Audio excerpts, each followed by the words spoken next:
Welcome, friend, to this peaceful hour where we gently peel back the layers of time. Tonight, our story takes place in a world far removed from ours, but still tenderly human. Whether you're drifting off or just looking to slow the pace of your evening, I'm grateful you're here. I'd love to hear where you're listening from, what city or country, and what time it is as you press play. It always amazes me how history can bring strangers together. If this kind of calm historical storytelling brings you peace, consider subscribing. We have many more stories to lull us into the quiet night. This isn't some fictional scene from a movie. This was reality in the Bohemian cafes of 1920s Paris, where artistic genius and narcotic addiction danced together in a deadly waltz that would forever change the cultural landscape of the modern world. Have you ever wondered how an entire generation of artists could simultaneously create some of humanity's most brilliant works while slowly destroying themselves with drugs? The answer lies in the shadowy corners of Parisian cafes, where absinthe flowed like water and heroin was as common as coffee. What I'm about to reveal will shatter everything you thought you knew about the romantic notion of the struggling artist. These weren't just creative souls seeking inspiration through chemical means. They were casualties of a perfect storm of post-war trauma, cultural rebellion, and readily available narcotics that turned the City of Light into something far more sinister. Today, I'm going to take you inside the hidden world of heroin havens that masqueraded as artistic sanctuaries. You'll meet the real people who lived this nightmare, discover how entire cafe cultures became drug distribution networks, and understand why the most creative period in Parisian history was also its most self-destructive. By the end of this journey, you'll see the 1920s art scene in a completely different light. But before we dive into the smoke-filled rooms where dreams went to die, let me paint you the bigger picture of how Paris became the epicenter of both artistic revolution and narcotic devastation. The Great War had ended just a few years earlier, leaving an entire generation scarred and searching for meaning. Young men who had witnessed unimaginable horrors in the trenches returned home only to find that their old lives no longer fit. Meanwhile, a new breed of wealthy Americans was flooding into Paris, escaping prohibition and bringing with them both money and a reckless appetite for excess. This collision of trauma, wealth, and rebellion created the perfect conditions for what would become one of history's most dangerous cultural experiments. The cafes of Montmartre and Montparnasse weren't just serving coffee and croissants. They were dealing in something far more intoxicating and infinitely more destructive. Let me introduce you to Jean-Baptiste Moreau, a 24-year-old painter who arrived in Paris in the spring of 1923 with nothing but a battered suitcase and dreams of becoming the next Picasso. Jean-Baptiste had survived Verdun, but the nightmares followed him to his cramped studio apartment near Sacré-Cœur. Sleep became impossible, so he began frequenting Café de l'Amour, a notorious establishment where the coffee was bitter and the real business happened after midnight. It was here that Jean-Baptiste first encountered the needle. Not as a medical instrument, but as a gateway to a world where the screaming in his head finally stopped. The cafe's owner, a mysterious woman known only as Madame Noire, had connections that ran deeper than anyone suspected. She didn't just serve drinks, she served escape. Within weeks, Jean-Baptiste's artistic output exploded. His paintings took on an otherworldly quality, full of dreamlike imagery and emotional intensity that critics would later call revolutionary. But what they didn't know was that each masterpiece was paid for with a piece of his soul, bought with German-manufactured heroin that flowed through the café like a toxic river. Jean-Baptiste wasn't alone. The café attracted a rotating cast of damaged souls, American heiresses running from conservative families, British poets seeking inspiration, German intellectuals fleeing political upheaval, and French artists trying to forget the war. They came for the atmosphere, but stayed for the drugs. Madame Noire understood something that modern drug dealers still exploit today. Creative people make excellent customers. They have just enough money to maintain a habit, they're naturally inclined toward experimentation, and they rationalize their addiction as necessary for their art. She didn't need to push her product. She simply created an environment where it felt inevitable. The cafe operated on multiple levels. To the casual observer, it was simply another Bohemian gathering place where artists discussed philosophy over wine. But if you knew the right words, the right gestures, the right people, you could access a parallel world where heroin was measured in artistic inspiration rather than grams. Regular customers developed an elaborate code. Ordering the special coffee meant you wanted opium. Asking for sugar with extra sweetness was code for cocaine. But heroin, the most sought-after substance, required the most subtle approach. You simply asked if the painter's supplies were available today. The irony wasn't lost on anyone involved. These were people who saw themselves as rebels against bourgeois society, yet they were creating their own rigid hierarchy based on drug access and artistic credibility. The deeper into addiction you fell, the more authentic your art was considered. Sobriety became synonymous with selling out. Take the case of Margaret Worthington, a Boston socialite who arrived in Paris in 1924 with a substantial trust fund and romantic notions about supporting struggling artists.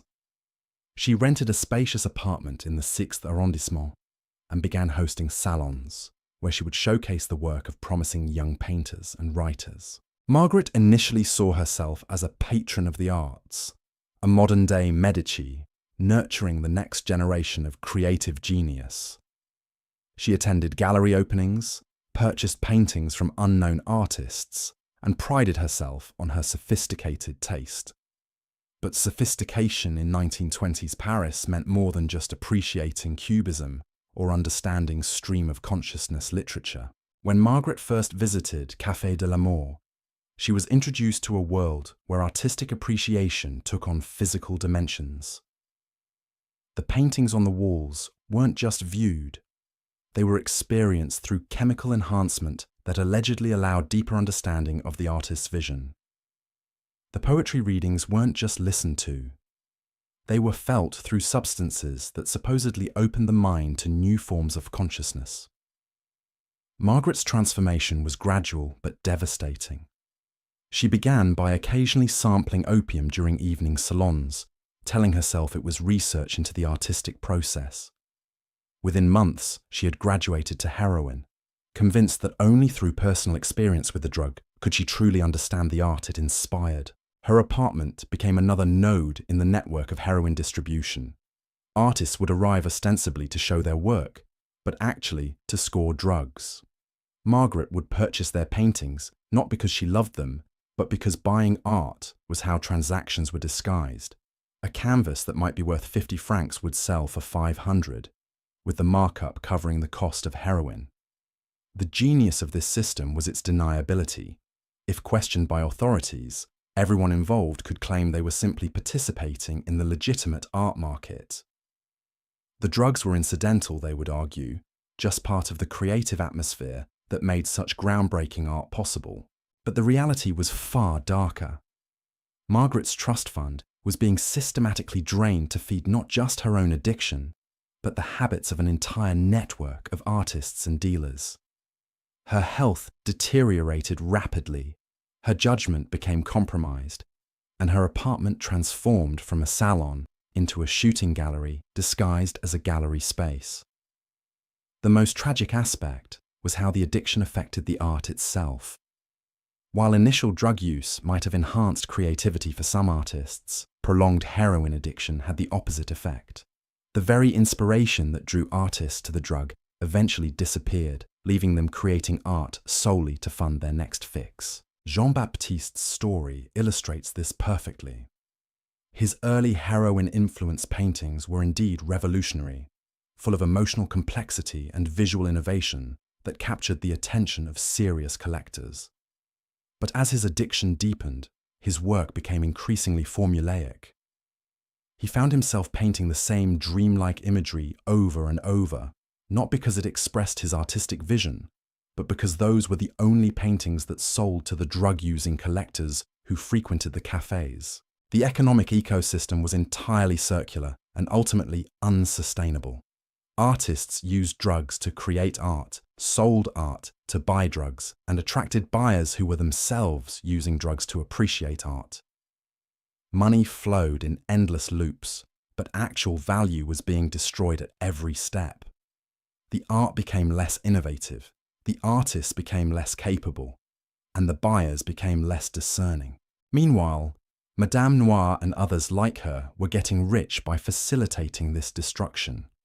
They positioned themselves as cultural facilitators, but they were actually running sophisticated drug operations that used artistic pretension as cover. The cafe provided the perfect front: irregular hours, eclectic clientele, and a culture that celebrated nonconformity made it nearly impossible for authorities to distinguish between legitimate artistic activity and criminal enterprise. The international nature of the clientele also provided protection. When wealthy Americans or British aristocrats were involved, local police were reluctant to investigate too aggressively. Diplomatic complaints could end careers, and there was always plausible deniability about what was really happening in these establishments. This created a sense of invulnerability among the participants that would prove tragically misplaced. They believed their artistic credentials and social connections made them untouchable, failing to recognize that addiction doesn't respect class boundaries or creative talent. By 1925, the network had expanded far beyond individual cafes. What started as scattered pockets of artistic experimentation had evolved into a sophisticated underground economy that stretched across the entire left bank. The heroin trade had found its perfect camouflage in the Bohemian cafe culture, and the results were both magnificent and horrifying. Consider the evening routine at Le Chien qui Fume, a cafe that occupied 3 floors of a crumbling building near the Sorbonne. The ground floor maintained the appearance of respectability. Students debated philosophy over cheap wine, tourists sampled authentic French atmosphere, and local intellectuals held court at their regular tables. But as the night progressed and the casual customers departed, the real business began. The second floor, accessible only through a narrow staircase hidden behind a bookshelf, housed what regulars called the laboratory. Here, American expatriate chemist turned dealer Robert Bobby Chen had set up an operation that would make modern drug cartels envious. Bobby had arrived in Paris with legitimate credentials, a chemistry degree from Harvard, and plans to conduct research at the Sorbonne. Instead, he found himself cooking heroin in makeshift labs, using his scientific training to create increasingly pure and potent products. Bobby's customers weren't street addicts desperate for their next fix. They were discerning consumers who demanded quality and consistency. A batch that was too weak would send artists into withdrawal during crucial creative periods. Too strong and valuable customers might overdose before completing commissioned works. Bobby approached drug manufacturing with the same precision he had once applied to legitimate research, keeping detailed notes on potency levels, customer reactions, and optimal dosing schedules. The third floor of Le Chien qui Fume served as both gallery and shooting gallery. Paintings hung on walls that had seen countless injections, their colours seeming to shift and dance in the dim gaslight. Artists would arrive with their latest works, hoping to trade canvas for powder. The quality of the art directly determined the quantity of drugs received, creating a perverse market where artistic merit was measured in milligrams of heroin. This system attracted some genuinely talented individuals who might have achieved greatness without chemical assistance. Élise Dubois, a sculptor from Lyon, possessed extraordinary natural ability that had earned her recognition at legitimate galleries across Europe. But the war had killed her fiancé and shattered her faith in traditional values. She came to Paris seeking not fame, but forgetfulness. Élise's sculptures, created under the influence of heroin, took on qualities that defied conventional artistic categories. Working with clay in a near-trance state, she would spend 18 hours straight-shaping figures that seemed to emerge from some collective unconscious. Her pieces captured emotions that viewers couldn't name but immediately recognized. The specific grief of losing someone to senseless violence, the hollow exhaustion of surviving when others hadn't, the desperate hunger for meaning in a world that had revealed its fundamental chaos. Gallery owners noticed Elise's work immediately. Her sculptures sold for unprecedented sums to collectors who claimed they could feel the artist's pain radiating from the clay itself. What these buyers didn't realize was that they were literally purchasing someone else's suffering, commodified and transformed into aesthetic experience through the medium of narcotic addiction. Elise's success created its own trap. Each sculpture required deeper states of heroin-induced dissociation to access the emotional rawness that made her work so compelling. She found herself increasing her doses not for pleasure, but for artistic necessity. The drug had become as essential to her creative process as clay or water. Without it, her hands would shake too violently to shape anything. With too much, her consciousness would slip away entirely, leaving her staring at shapeless lumps of clay with no memory of the previous hours. The tragedy was that Elise's addiction coincided with what should have been the peak of her artistic powers. At 28, she possessed both the technical skill and emotional depth necessary for masterpiece creation. Instead, she was trapped in a cycle where each artistic triumph required a level of drug use that made the next triumph less likely. Meanwhile, the financial mechanics of the heroin cafe network were becoming increasingly sophisticated. Transactions were rarely conducted with simple cash exchanges. Instead, an elaborate barter system had emerged where art, drugs, sex, and social connections were traded in complex multi-party arrangements that made tracking nearly impossible. A typical transaction might involve an American heiress purchasing a painting for an inflated price, with the excess money used to buy heroin that would be shared with the artist and several intermediaries. The heiress would gain social credibility by supporting avant-garde art. The artist would fund both addiction and basic living expenses, and the dealers would profit while maintaining plausible deniability about their actual business. These arrangements were facilitated by figures like Henri Lacoste, a former banker who had discovered that his financial expertise was perfectly suited to managing drug distribution networks. Henri never touched heroin himself, viewing addiction as bad business practice, but he understood how to structure transactions that satisfied everyone's needs while minimizing legal exposure. Henri operated from Café des Rêves Perdus, where he held court every evening from 10 until dawn. Artists would approach his table with their latest works, hoping to secure advances against future drug purchases.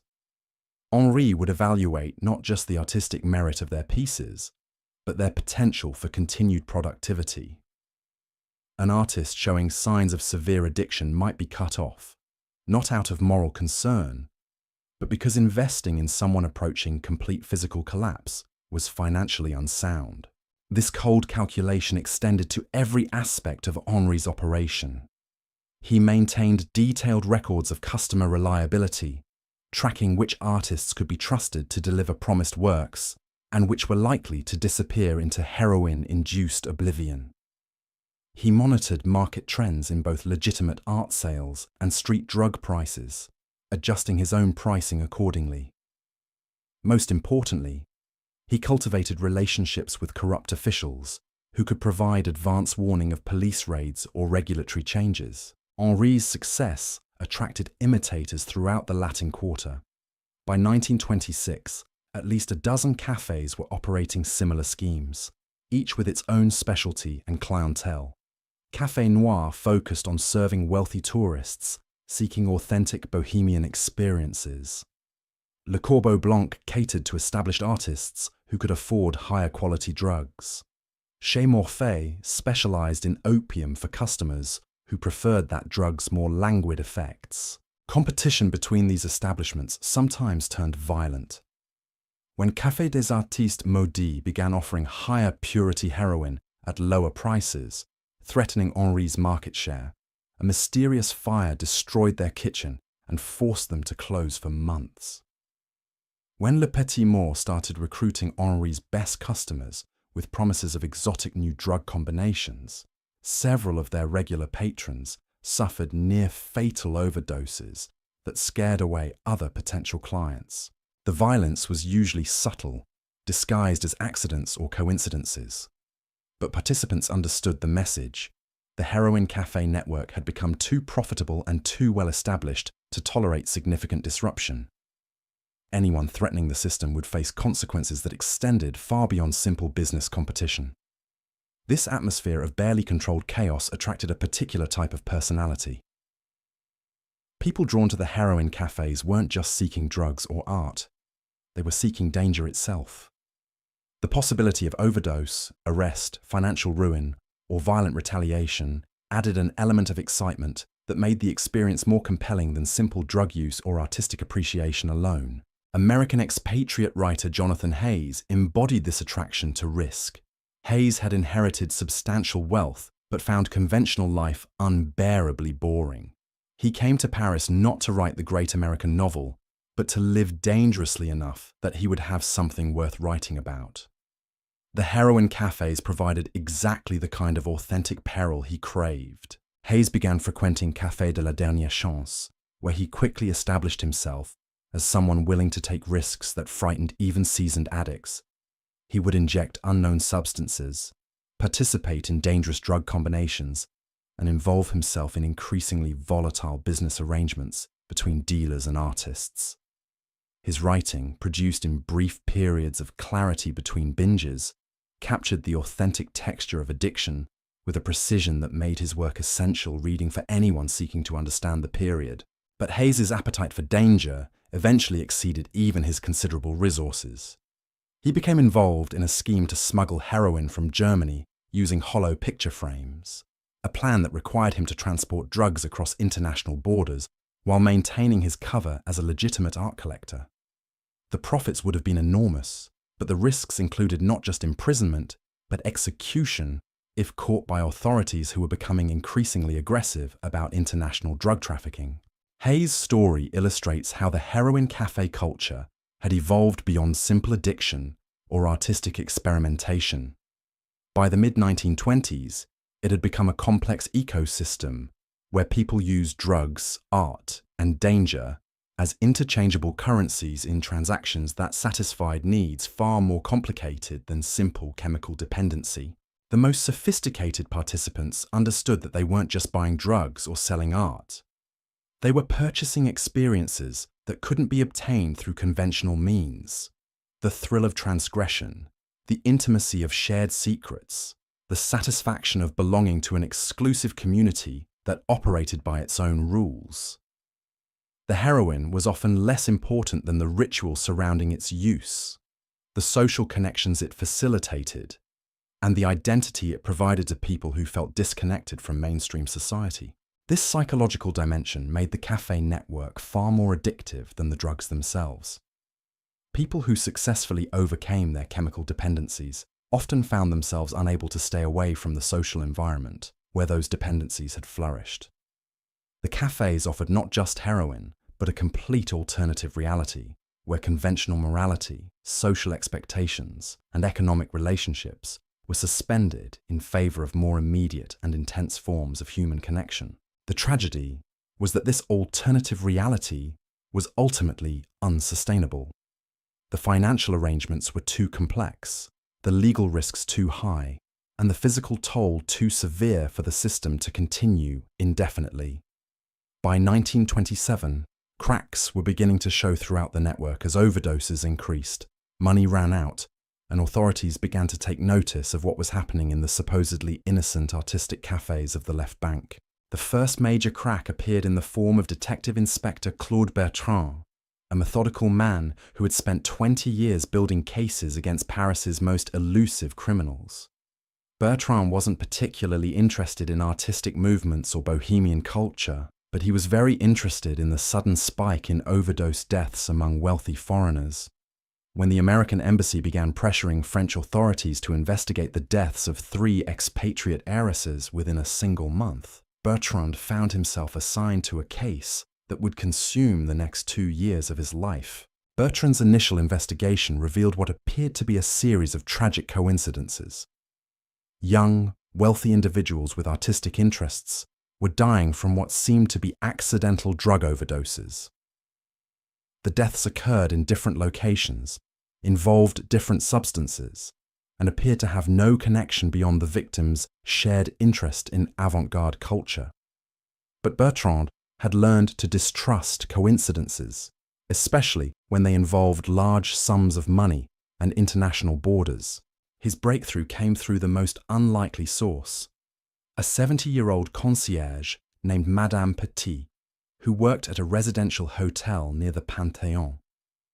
Madame Petit had been cleaning rooms and watching tenants for 5 decades, developing an almost supernatural ability to detect when something was amiss. She approached Bertrand with concerns about one of her long-term residents, a young German artist named Klaus Weber, who had been living at the hotel for 18 months. Klaus had initially impressed Madame Petit as a serious, dedicated artist who paid his rent promptly and kept his studio space meticulously clean. But over the past 6 months, his behavior had changed dramatically. He would disappear for days at a time, return looking haggard and disoriented, then spend entire weeks locked in his room with visitors coming and going at all hours. The visitors were always well-dressed, often foreign, and they carried packages that seemed too valuable for legitimate art supplies. When Bertrand examined Klaus's hotel registration, he discovered discrepancies that suggested false documentation. Further investigation revealed that Klaus Weber was actually Wilhelm Richter, a former German army medic who had deserted during the final months of the war. Wilhelm possessed medical knowledge that made him valuable to the heroin distribution network, but his illegal status in France made him vulnerable to blackmail and coercion. Bertrand approached Wilhelm carefully, recognizing that fear, rather than greed, was likely motivating his involvement in the drug trade. During a series of clandestine meetings in small cafes far from the artistic quarter, Wilhelm gradually revealed the structure and scope of what he called the machine, a distribution network that used artistic culture as both camouflage and customer base. Wilhelm's medical training had made him indispensable to dealers who needed someone capable of treating overdoses without involving legitimate doctors. He had learned to revive unconscious addicts, manage withdrawal symptoms, and even perform minor surgery on customers who had suffered injuries during drug-related accidents. His services were paid for not with money, but with protection from authorities who might investigate his immigration status. Through Wilhelm's testimony, Bertrand began to understand how the cafe network operated as an integrated system, rather than a collection of independent establishments. Each cafe specialized in serving different segments of the market: wealthy tourists, established artists, young bohemians, and international dealers. But they all shared suppliers, enforcement mechanisms, and money laundering operations that made the entire network more resilient than any individual component. The key insight was that legitimate art sales were being used to disguise drug transactions on an industrial scale. A painting that might legitimately sell for 100 francs could be purchased for 1,000 francs, with the extra 900 francs representing payment for heroin. The buyer received both artwork and drugs.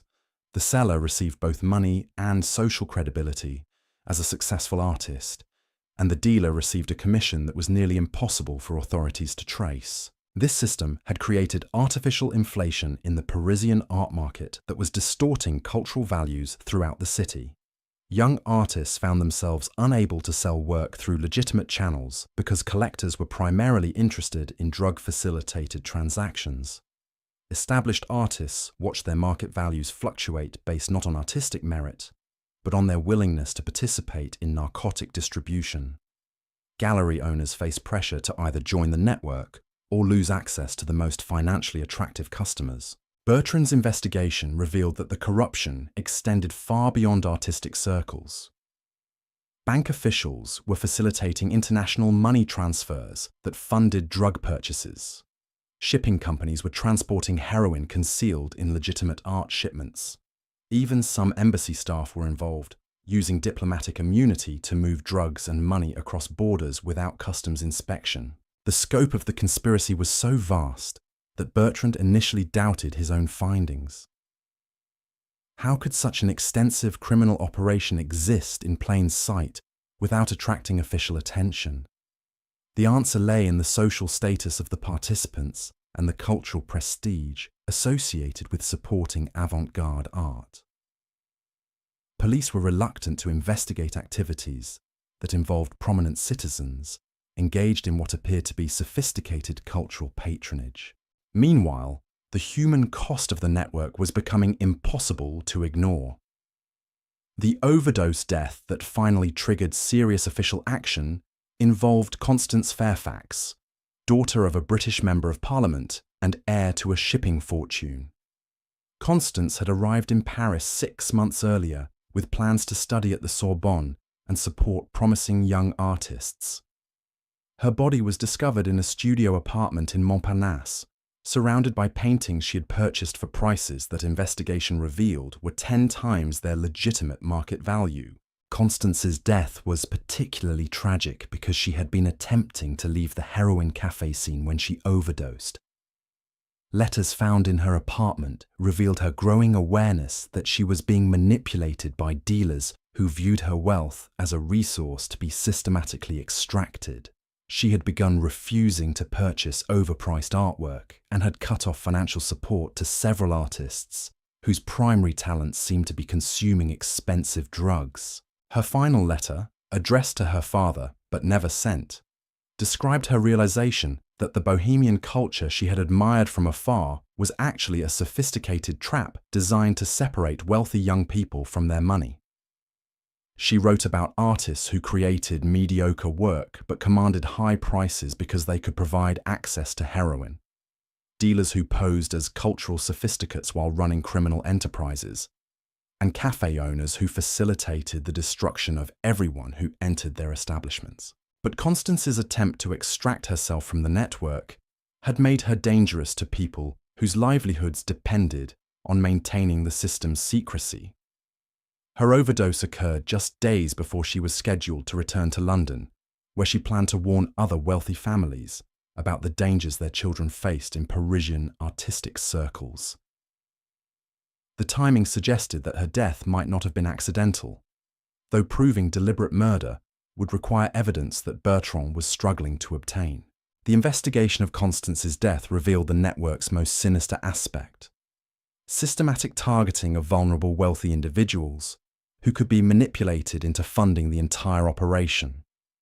Dealers had developed sophisticated profiles of ideal customers, focusing on people who possessed substantial financial resources but lacked emotional stability or strong family connections that might interfere with exploitation. Young people recovering from war trauma were particularly valuable targets. Their psychological wounds made them susceptible to addiction, while their social status provided protection from law enforcement. Dealers would identify promising prospects through a network of informants in hospitals, universities, and social clubs, then orchestrate seemingly accidental encounters in artistic venues where initial drug experimentation could be presented as sophisticated cultural exploration. The process was gradual and carefully managed. A wealthy young person might spend months attending cafe events, purchasing reasonably priced artwork, and developing relationships with artists and intellectuals before being introduced to drugs. By the time chemical dependency developed, they were already emotionally invested in the community that supplied their addiction. Leaving meant abandoning not just drugs, but their entire social identity and support network. This psychological manipulation was more effective than simple coercion because it created willing participants who defended the system even as it destroyed them. Artists genuinely believed they were creating revolutionary work.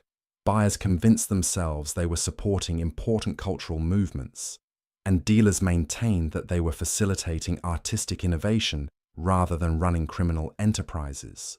the self-deception was reinforced by the undeniable fact that some genuinely important art was being created within the network. Several artists, whose work was later recognized as historically significant, had indeed produced their best pieces while using heroin obtained through cafe connections. This created enough legitimate artistic achievement to provide credible cover for the broader criminal enterprise. Vincent Moreau, Jean-Baptiste's younger brother, exemplified this tragic complexity. Vincent had followed Jean-Baptiste to Paris in 1925, hoping to pursue his own artistic ambitions while helping his brother recover from what their family believed was simple, war-related drinking problem. Vincent discovered that Jean-Baptiste's issues extended far beyond alcohol, but he also witnessed his brother creating paintings of extraordinary emotional power and technical innovation. Vincent found himself torn between concern for Jean-Baptiste's health and admiration for his artistic output. The heroin was clearly destroying his brother's body and mind, but it was also unlocking creative capabilities that seemed impossible to achieve through conventional means.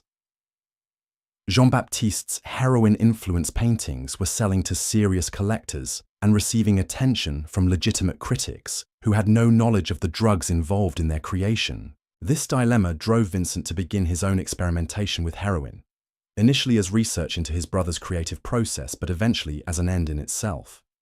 Vincent's artistic abilities were less developed than Jean-Baptiste's, but heroin provided access to emotional states and visual perceptions that enhanced his work beyond his natural capabilities. Within months, both brothers were trapped in a cycle where artistic identity and chemical dependency had become inseparable. Their story illustrates how the cafe network corrupted not just individuals, but entire families and social connections. People who arrived in Paris with intentions of helping addicted relatives often became addicts themselves, drawn into a community where drug use was normalized and even celebrated as evidence of artistic authenticity. The economic pressures made escape nearly impossible. Artists who tried to quit heroin discovered that their work produced during sobriety was unmarketable to the collectors who had previously supported them. Gallery owners lost interest in clean artists whose work lacked the intensity that drug use had provided. Social connections evaporated as former friends viewed sobriety as betrayal of shared values and experiences. By late 1927, the network had reached a level of integration and sophistication that made it almost indistinguishable from legitimate cultural institutions. Several cafes had expanded into full-scale galleries that mounted serious exhibitions featuring work by both addicted and clean artists.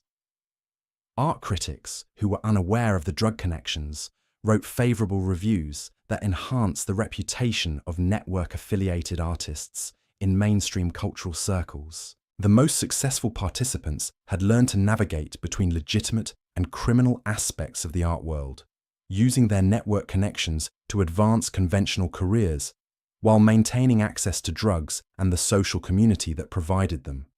Some artists were simultaneously represented by respectable galleries and cafe-based dealers, selling different types of work to different markets, depending on whether drugs were involved in the transaction. This dual existence required constant management of multiple identities and relationships.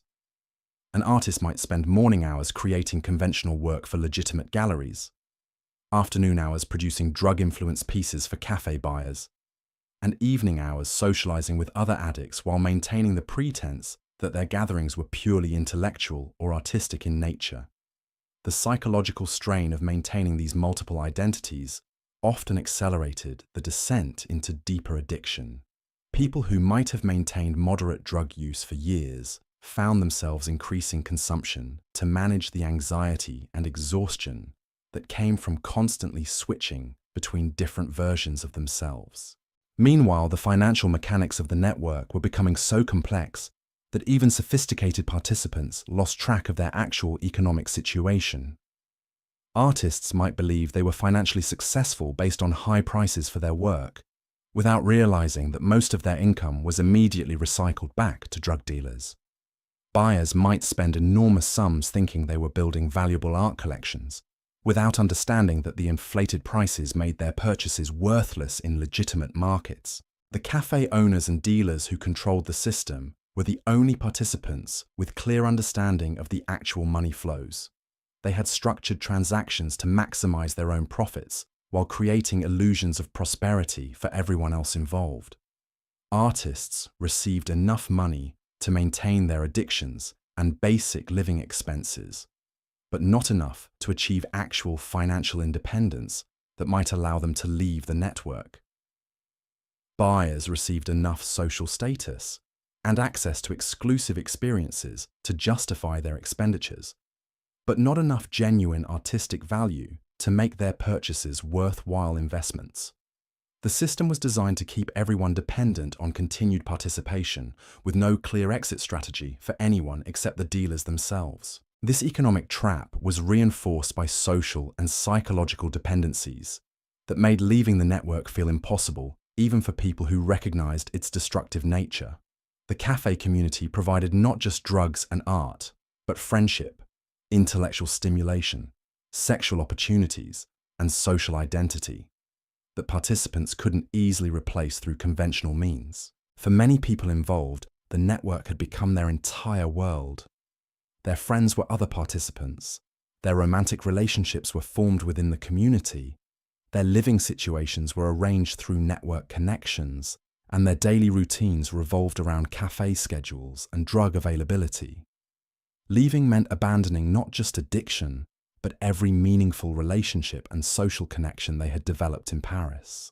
The isolation was particularly severe for foreign participants who had few connections outside the artistic community. American expatriates who had burned bridges with their families to pursue bohemian lifestyles found themselves trapped in Paris with no support system beyond the network that was destroying them. British aristocrats who had scandalized their social circles by embracing avant-garde culture couldn't return home without admitting the extent of their involvement in activities that would disgrace their families. As 1928 approached, the network was approaching a crisis that would ultimately lead to its destruction. The combination of increased police attention, mounting overdose deaths, and financial unsustainability was creating pressures that the system couldn't absorb indefinitely. But the participants were so deeply embedded in the network's social and economic structures that recognizing the approaching collapse required a level of clarity that chronic drug use made nearly impossible to achieve. The stage was set for a dramatic confrontation between the forces trying to preserve the network and those working to destroy it, with the lives and artistic legacies of hundreds of people hanging in the balance. The crisis began with a single photograph that would change everything. In February 1928, a freelance journalist named Paul Durand stumbled into Café des Rêves Perdus at 3 a.m, seeking shelter from a violent rainstorm. What he witnessed in that smoke-filled room would expose the dark heart of Parisian bohemian culture to the world. Durand had his camera with him, a compact Leica that he used for documenting street scenes and architectural details. But the scene that greeted him in the cafe's upper room was unlike anything he had ever encountered. In the corner, a young woman in an expensive silk dress lay unconscious while a man in a painter's smock injected something into her arm. At a nearby table, 3 people passed around a needle like it was a communion chalice, their eyes rolled back in chemical ecstasy. The most shocking sight was a teenage boy, no more than 16, methodically preparing heroin, while an older man watched approvingly. The boy's hands moved with the practiced precision of someone who had performed this ritual countless times before. His clothes were expensive, suggesting wealthy family connections, but his face bore the hollow expression of advanced addiction. Durand raised his camera almost instinctively, the flash illuminating the scene for a split second before chaos erupted. Shouts filled the room as people scrambled to hide evidence and escape through back exits. But it was too late. Durand had captured something that would bring down an empire built on artistic pretension and chemical dependency. The photograph showed more than just drug use. It revealed the systematic exploitation of vulnerable young people by adults who had weaponized artistic culture for criminal purposes. The boy in the image was later identified as Philippe Rothschild, heir to a banking fortune and son of one of France's most prominent families. His presence in the café raised questions that would reverberate through the highest levels of French society. Philippe's story embodied everything tragic about the network's evolution. He had arrived in Paris the previous autumn, ostensibly to study literature at the Sorbonne, but actually to escape a family scandal involving financial irregularities at his father's bank. The 16-year-old possessed both enormous wealth and profound emotional vulnerability, making him an ideal target for the café operators who specialized in identifying and exploiting such individuals. His recruitment had followed the established pattern. Initial contact came through seemingly innocent cultural events, where he met charming artists and intellectuals who appeared genuinely interested in his thoughts about literature and philosophy. These new friends gradually introduced him to increasingly exclusive gatherings, where drug use was presented as sophisticated exploration of consciousness rather than simple addiction. Philippe's youth made him particularly susceptible to peer pressure and adult manipulation. The older artists and writers who surrounded him possessed knowledge and experience that he desperately wanted to acquire. When they suggested that true artistic understanding required direct experience with mind-altering substances, he accepted their guidance without question. His financial resources made him valuable beyond his potential as a simple customer. Philippe had access to banking connections that could facilitate international money transfers, family properties that could serve as storage locations, and social connections that provided entry to circles previously inaccessible to the network. Within months, he had become not just an addict, but an active participant in the criminal enterprise that fed his addiction. The photograph's publication in Le Figaro created a sensation that extended far beyond artistic circles. Philippe's family immediately hired private investigators to determine how their son had become involved in such activities. Other wealthy families began questioning their own children's involvement in Parisian Bohemian culture.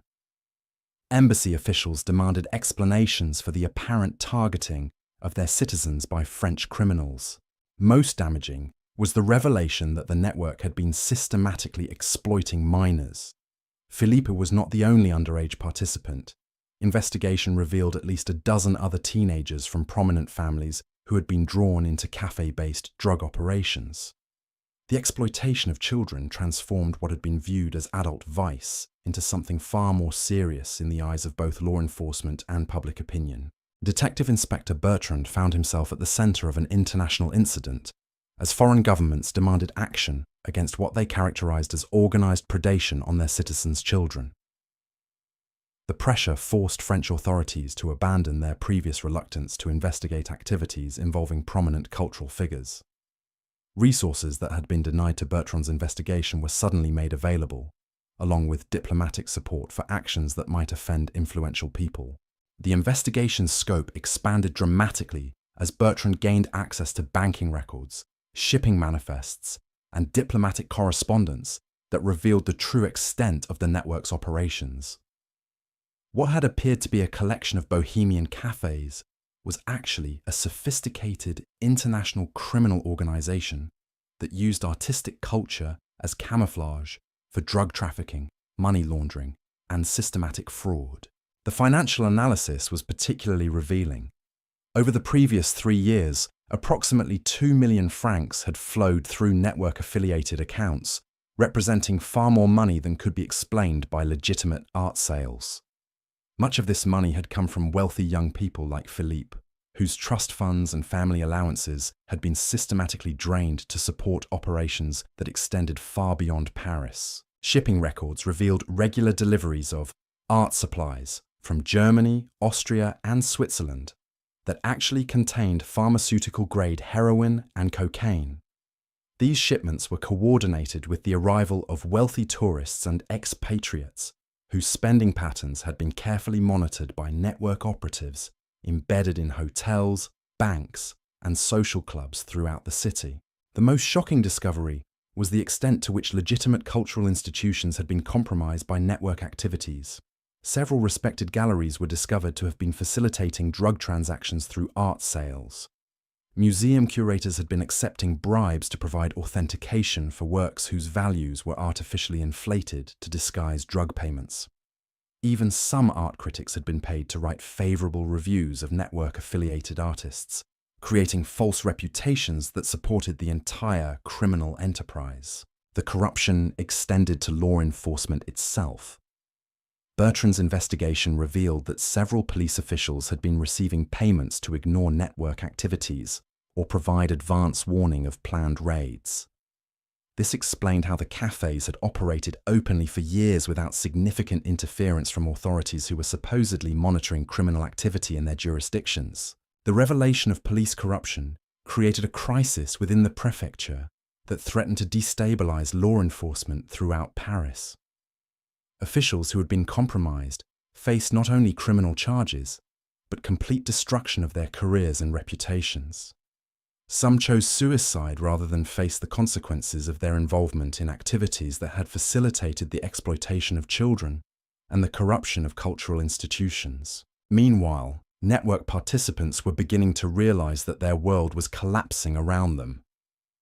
The publication of Durand's photograph had made continued operations impossible, but many people involved were too addicted to drugs or too financially dependent on the system to simply walk away.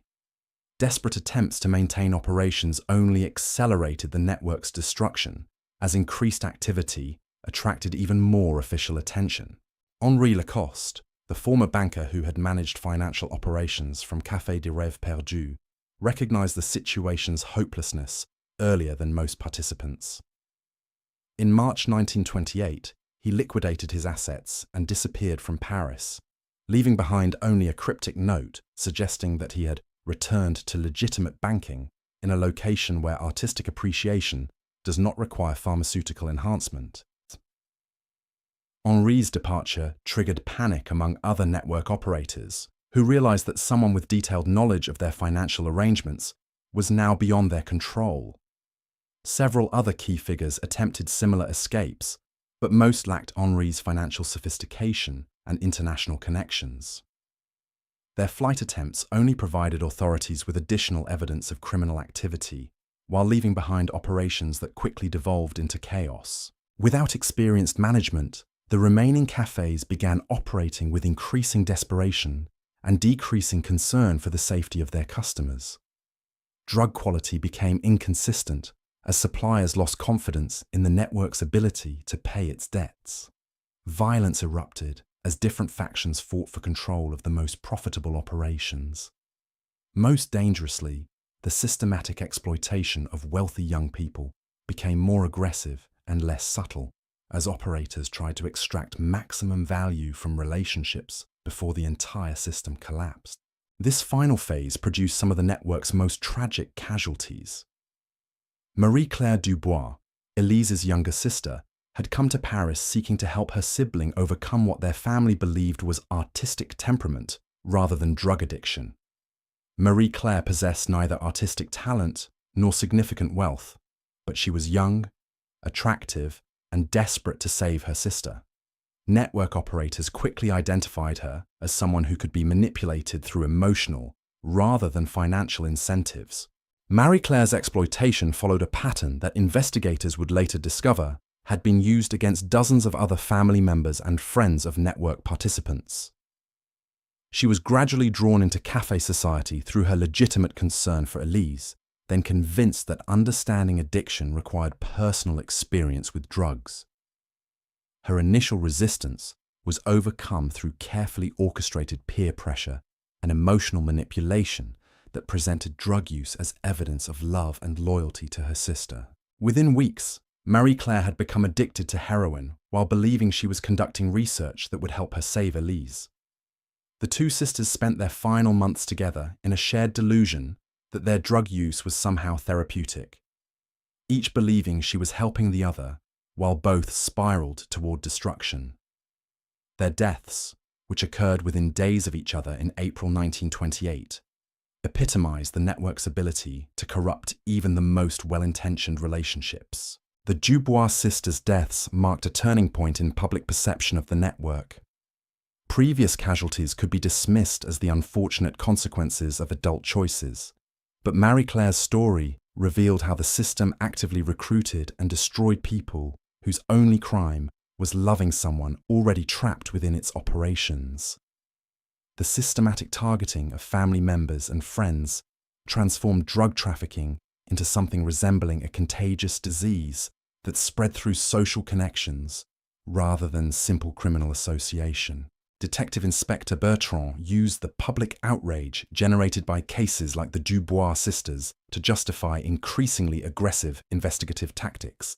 Simultaneous raids on 12 network-affiliated locations in May 1928 resulted in the arrest of over 60 people and the seizure of evidence that finally provided a complete picture of the organization's structure and operations. The evidence revealed that what had begun as informal drug dealing in Bohemian cafes had evolved into a criminal enterprise with sophisticated operational procedures, financial management systems, and strategic planning capabilities. The network maintained detailed records of customer preferences, spending patterns, and psychological vulnerabilities that were used to maximize extraction of money from each target. Personnel files contained evaluations of employees based on their ability to manipulate specific types of victims, with bonuses paid for successfully recruiting wealthy or influential new customers. Most disturbing were the planning documents that revealed the network's intention to expand operations beyond Paris. Similar cafe-based operations were being established in London, New York, and Berlin, using lessons learned from the Parisian experiment to create more efficient and profitable criminal enterprises. The systematic exploitation of artistic culture was being packaged as a business model that could be replicated in any location with sufficient concentrations of wealthy young people seeking cultural authenticity. The international scope of the planned expansion elevated the investigation from local law enforcement matter to international security concern. Foreign governments that had initially pressured France to address the exploitation of their citizens now recognized that similar threats might emerge in their own territories. Diplomatic cooperation that had been limited to demands for action expanded to include intelligence sharing and coordinated law enforcement efforts. The network's collapse accelerated as participants realized that continued involvement meant not just criminal prosecution, but potential deportation and international scandal that would destroy their reputations permanently. Artists who had depended on drug-facilitated sales found themselves unable to maintain their lifestyles as customers disappeared, and legitimate galleries refused to associate with anyone connected to the scandal. The psychological impact was often more severe than the financial consequences.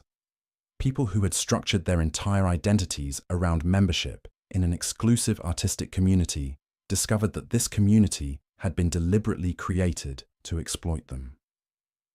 The relationships they had treasured as evidence of their sophisticated cultural understanding were revealed to have been calculated business arrangements designed to separate them from their money and independence. Jean-Baptiste Moreau, the war veteran whose initial encounter with heroin at Café de la Mort had launched our exploration of this world, exemplified both the network's destructive power and the possibility of redemption that emerged from its collapse.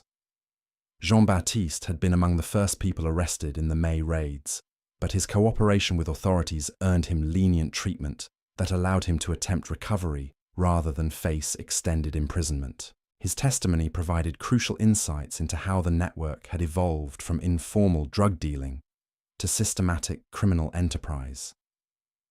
Jean-Baptiste described the gradual transformation of café culture from genuine artistic community to predatory business operation, explaining how operators had learned to identify and exploit the specific vulnerabilities that made artists, writers, and wealthy young people susceptible to manipulation.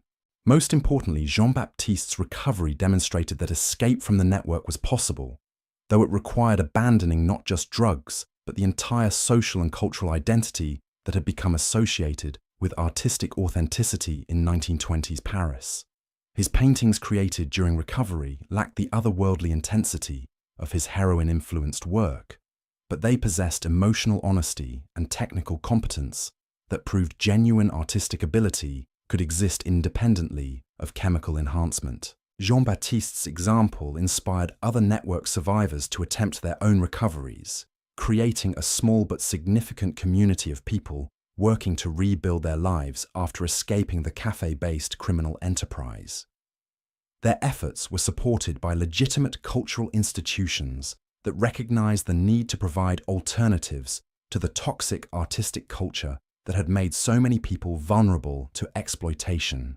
The recovery community's existence challenged one of the network's most insidious lies, the claim that drugs were necessary for authentic artistic expression. Artists who had created their best work while using heroin discovered that sobriety allowed them to develop their talents more consistently and sustainably, even if the results were less immediately spectacular than their drug-influenced pieces. However, the network's collapse also created genuine hardships for people who had become economically dependent on its operations.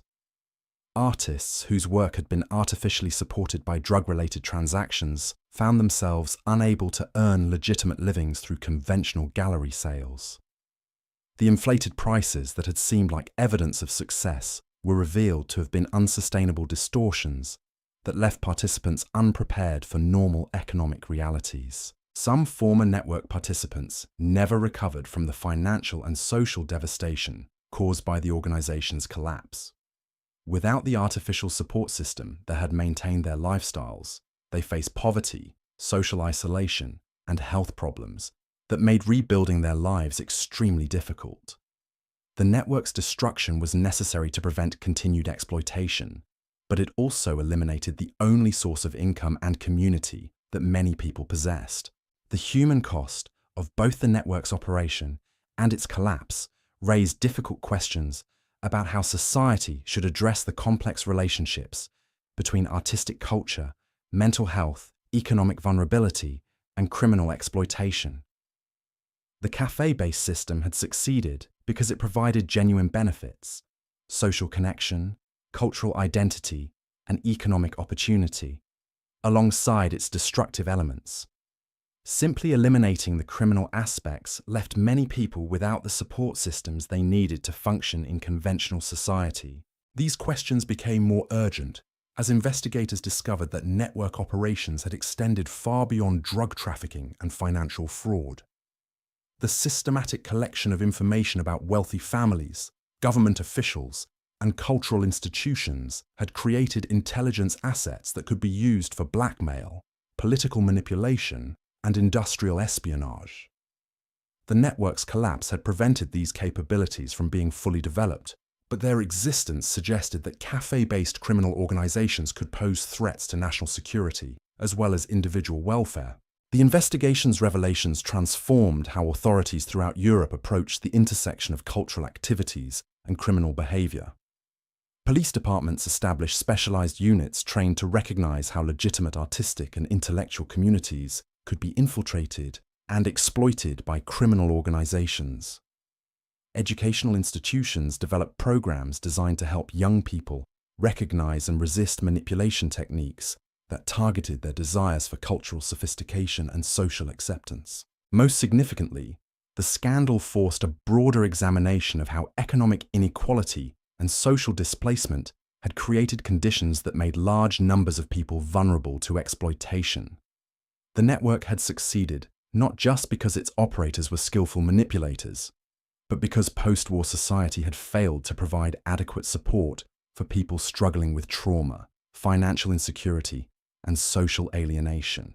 The wealthy young people who had been targeted by network operators were not simply victims of criminal predation. They were casualties of a broader cultural crisis that had left an entire generation searching for meaning and identity in the aftermath of unprecedented social upheaval. The criminal network had provided artificial solutions to real problems, which explained both its initial appeal and the difficulty many people experienced in extracting themselves from its influence. Understanding this broader context was essential for preventing similar exploitation in the future. Simply prosecuting the criminals involved would not address the underlying conditions that had made their operations possible. society needed to develop legitimate alternatives to the community, identity, and economic opportunity that criminal networks provided to their participants. The cafe network's legacy extended far beyond the specific people and institutions it had corrupted. Its operations had demonstrated how criminal organizations could exploit cultural prestige and social status to legitimize activities that would be immediately recognized as dangerous if presented in more obvious criminal contexts. This insight would prove valuable as authorities encountered similar schemes in other cities and cultural movements throughout the 20th century. The network had also revealed how international criminal organizations could use cultural exchange and artistic collaboration to facilitate activities that cross national borders and jurisdictional boundaries. The techniques developed by cafe operators for moving money, people, and contraband through legitimate cultural channels would be adopted by other criminal enterprises seeking to exploit globalized cultural and economic systems.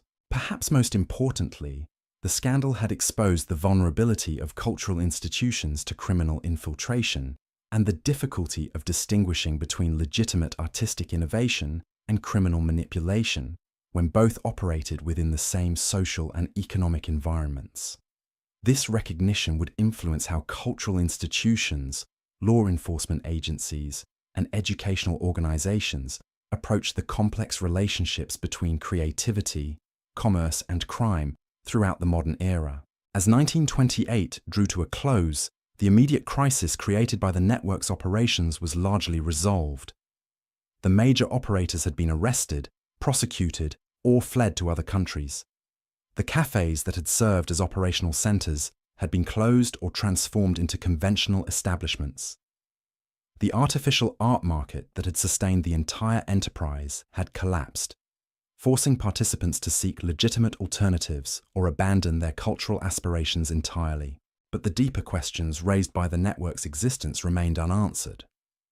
How could society prevent the emergence of similar criminal enterprises while preserving the cultural dynamism and social freedom that made artistic innovation possible? How could legitimate institutions provide the community, identity, and economic opportunity that made criminal alternatives attractive to vulnerable individuals?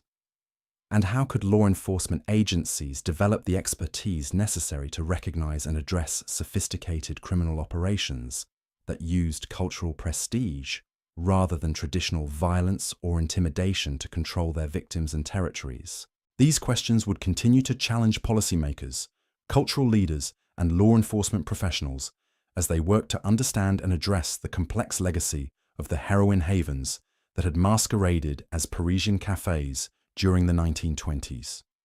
The network's collapse had ended one chapter in the history of organized crime and cultural exploitation, but it had also revealed patterns and vulnerabilities that would continue to influence how criminal organizations and legitimate institutions interacted throughout the remainder of the 20th century and beyond. The survivors of the network faced their own complex challenges as they attempted to rebuild their lives in the aftermath of an experience that had fundamentally altered their understanding of art, society, and human nature. Some would successfully create new identities and careers that incorporated lessons learned from their involvement in criminal activities. Others would struggle for decades with the psychological, financial, and social consequences of their participation in a system that had promised artistic authenticity while delivering systematic exploitation. Their stories would serve as warnings for future generations about the dangers of allowing criminal organizations to exploit cultural movements and artistic communities. But they would also demonstrate the resilience of human creativity and the possibility of redemption even after the most profound betrayal of trust and corruption of ideals. The network's tentacles had spread far beyond what even Detective Inspector Bertrand had initially comprehended. As winter descended upon Paris in late 1928, a new revelation emerged that would shake the foundations of European high society.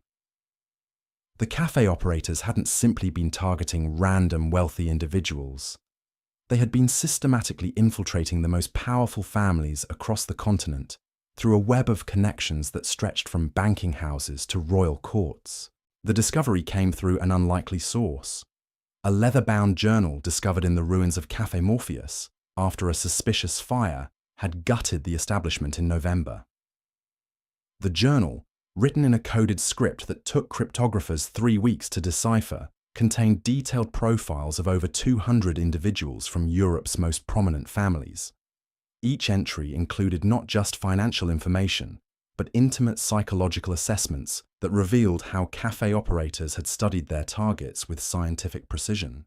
Lady Catherine Pembroke's entry was typical of the journal's chilling thoroughness. The 22-year-old daughter of a British textile magnate had arrived in Paris in the spring of 1927, fleeing an arranged marriage to a man 3 decades her senior. The journal noted her profound need for paternal approval coupled with rebellious rejection of traditional authority figures, identifying this contradiction as the key to her eventual recruitment. Catherine's manipulation had been orchestrated over months through carefully planned encounters that appeared entirely coincidental. Her first contact with the network came through a charming Belgian count who struck up a conversation at a legitimate gallery opening, praising her sophisticated taste in avant-garde sculpture. The count, whose noble title was entirely fabricated, had been specifically chosen because his apparent aristocratic background would appeal to Catherine's class consciousness, while his continental mannerisms suggested the kind of sophisticated rebellion she craved. Their subsequent relationship followed a pattern that the journal revealed had been used successfully dozens of times. The Count introduced Catherine to increasingly exclusive cultural events where drug use was gradually normalized through association with artistic sophistication. Her initial resistance was overcome not through direct pressure, but through carefully orchestrated social situations where refusing to participate would have meant social isolation from the only community in Paris that seemed to understand her desire for authentic cultural experience. The journal's clinical documentation of Catherine's psychological manipulation read like a scientific paper on human vulnerability. Network operators had identified her specific insecurities about intellectual credibility, her desperate need for acceptance by people she perceived as culturally superior, and her underlying anger at family members who had tried to control her romantic choices. Each weakness had been systematically exploited through techniques that made Catherine feel she was making independent choices while actually following a script written by her manipulators. Catherine's financial exploitation had been equally methodical. The journal tracked her spending patterns, documenting how operators had gradually increased prices for both drugs and artwork as her addiction deepened. Initial purchases of 50 francs had escalated to transactions of several thousand francs as Catherine's tolerance increased and her judgment deteriorated. By the time of her arrest in the May raids, she had spent nearly her entire inheritance on purchases that investigation revealed were worthless outside the artificial market created by the criminal network. But Catherine's case was remarkable not for its exploitation techniques, which were repeated throughout the journal with mechanical consistency, but for what happened after her arrest. Unlike many network participants who collapsed psychologically when confronted with evidence of their manipulation, Catherine channeled her rage at being deceived into cooperation with authorities that proved devastatingly effective. Catherine possessed intimate knowledge of network operations from the customer perspective, but she also had something equally valuable: detailed understanding of how the organization had infiltrated legitimate high society. Her social connections and aristocratic background had given her access to information that working-class addicts and struggling artists never possessed. She knew which embassy officials had been compromised, which banking executives had facilitated money laundering, and which cultural institutions had been corrupted by network influence. Her testimony revealed that the cafe-based operations were only the visible portion of a criminal enterprise that extended into the highest levels of European society. Network operators had used their control over addicted aristocrats and wealthy expatriates to gain access to information and influence that could be monetized far beyond simple drug trafficking. Blackmail schemes targeted government officials, industrial espionage operations gathered intelligence for foreign competitors, and financial manipulation schemes moved money through international markets in ways that benefited criminal organizations throughout Europe. The scope of these secondary operations transformed the investigation from a local drug enforcement matter into an international security crisis. French authorities discovered that network operators had been selling information about military contracts, diplomatic negotiations, and industrial innovations to buyers whose identities remained hidden behind layers of intermediaries and coded communications. The cafe addicts had unknowingly served as intelligence assets, whose social connections and family relationships provided access to secrets that could influence everything from stock prices to international treaties. Catherine's revelations about the network's intelligence operations led to one of the most shocking discoveries of the entire investigation. Prince Alessandro di Montecroce, heir to one of Italy's oldest noble families and a frequent visitor to Parisian café society, had been systematically feeding information about Italian military preparations to network operators who were selling it to German intelligence services still operating despite the war's official conclusion. Alessandro's recruitment had followed the same pattern documented throughout the journal. Initial contact through seemingly accidental encounters, gradual introduction to drugs through cultural activities, and steady escalation of both addiction and financial exploitation. But Alessandro's political connections had made him valuable for purposes that extended far beyond the money he could provide through inflated art purchases. Network operators had encouraged Alessandro's drug dependency specifically to compromise his judgment and loyalty to his own country. His addiction had made him desperate for continued access to heroin, while his social position provided access to military and diplomatic information that foreign intelligence services were willing to pay enormous sums to obtain. The cafe operators served as intermediaries in transactions that generated profits far exceeding anything possible through simple drug dealing. Alessandro's case revealed how the network had evolved from criminal enterprise to national security threat. The systematic targeting of individuals with access to sensitive information suggested coordination with foreign intelligence services that were using criminal organizations to gather intelligence while maintaining plausible deniability about their activities. The cafe operators weren't just drug dealers. They were assets in an international espionage network that used addiction and cultural manipulation to compromise the security of multiple European nations. The discovery of these intelligence operations triggered a diplomatic crisis that reverberated through European capitals. Governments that had initially viewed the Parisian café scandal as a local law enforcement matter suddenly recognized that their own national security had been compromised by criminal organizations operating under the cover of artistic culture. Intelligence agencies that had been focused on traditional military threats found themselves confronting a new form of espionage that exploited cultural exchange and social relationships rather than traditional diplomatic channels. The investigation's expansion into intelligence matters also revealed how the network's financial operations had been far more sophisticated than initially understood. Money generated through drug sales and art fraud had been invested in legitimate businesses that provided both cover for criminal activities and additional sources of revenue that could be used to expand operations. Network operators had purchased shares in shipping companies that transported their contraband, invested in banks that laundered their money, and acquired real estate that served as operational bases while generating rental income. Most disturbing was the discovery that network profits had been used to establish similar operations in other European cities. The Parisian café system was revealed to be a prototype for criminal organizations that were being replicated in London, Berlin, Vienna, and Rome. Each new operation had been refined based on lessons learned from the Paris experiment, making them more efficient at identifying targets, more sophisticated in their manipulation techniques, and more resistant to law enforcement detection.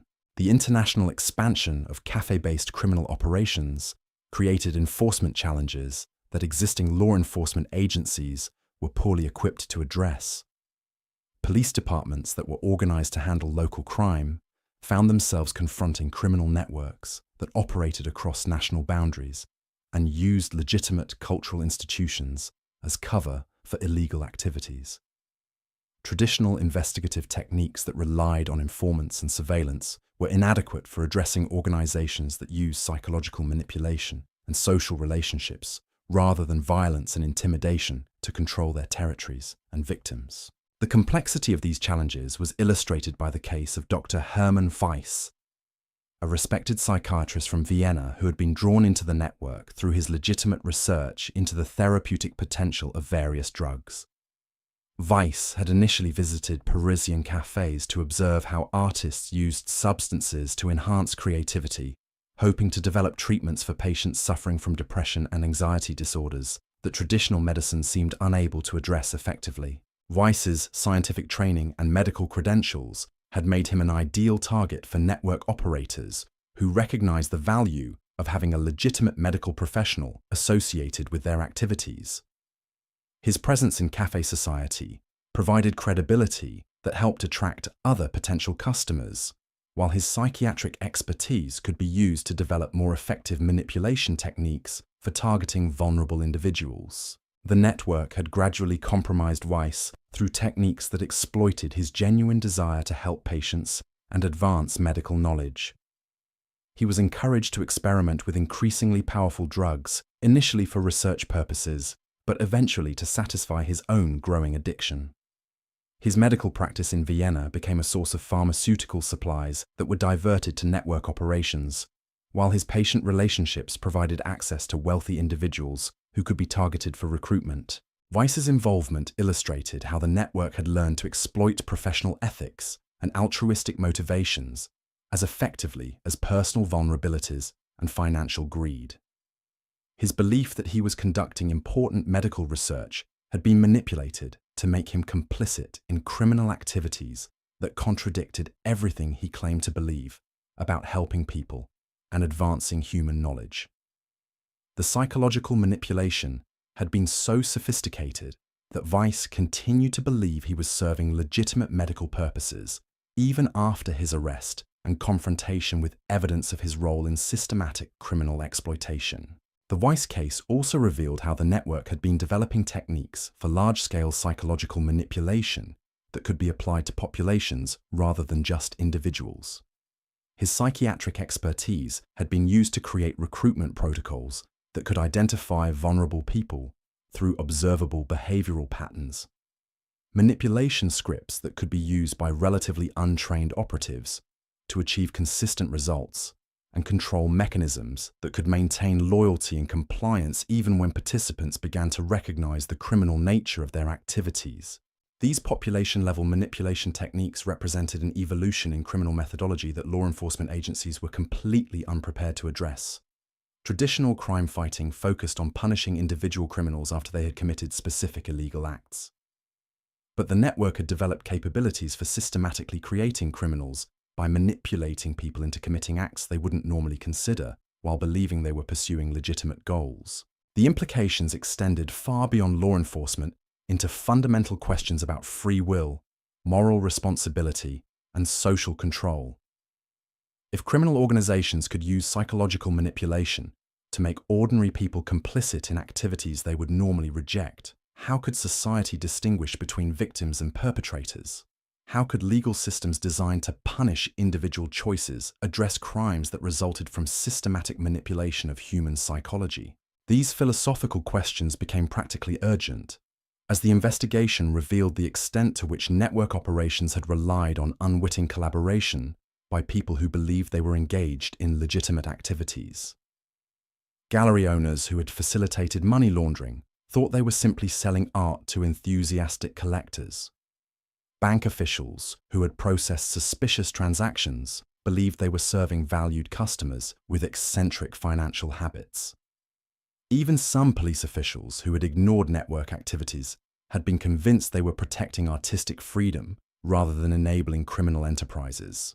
The scale of unwitting collaboration suggested that the network's success had depended not just on criminal skill, but on exploiting the trust and good intentions that made civilized society possible.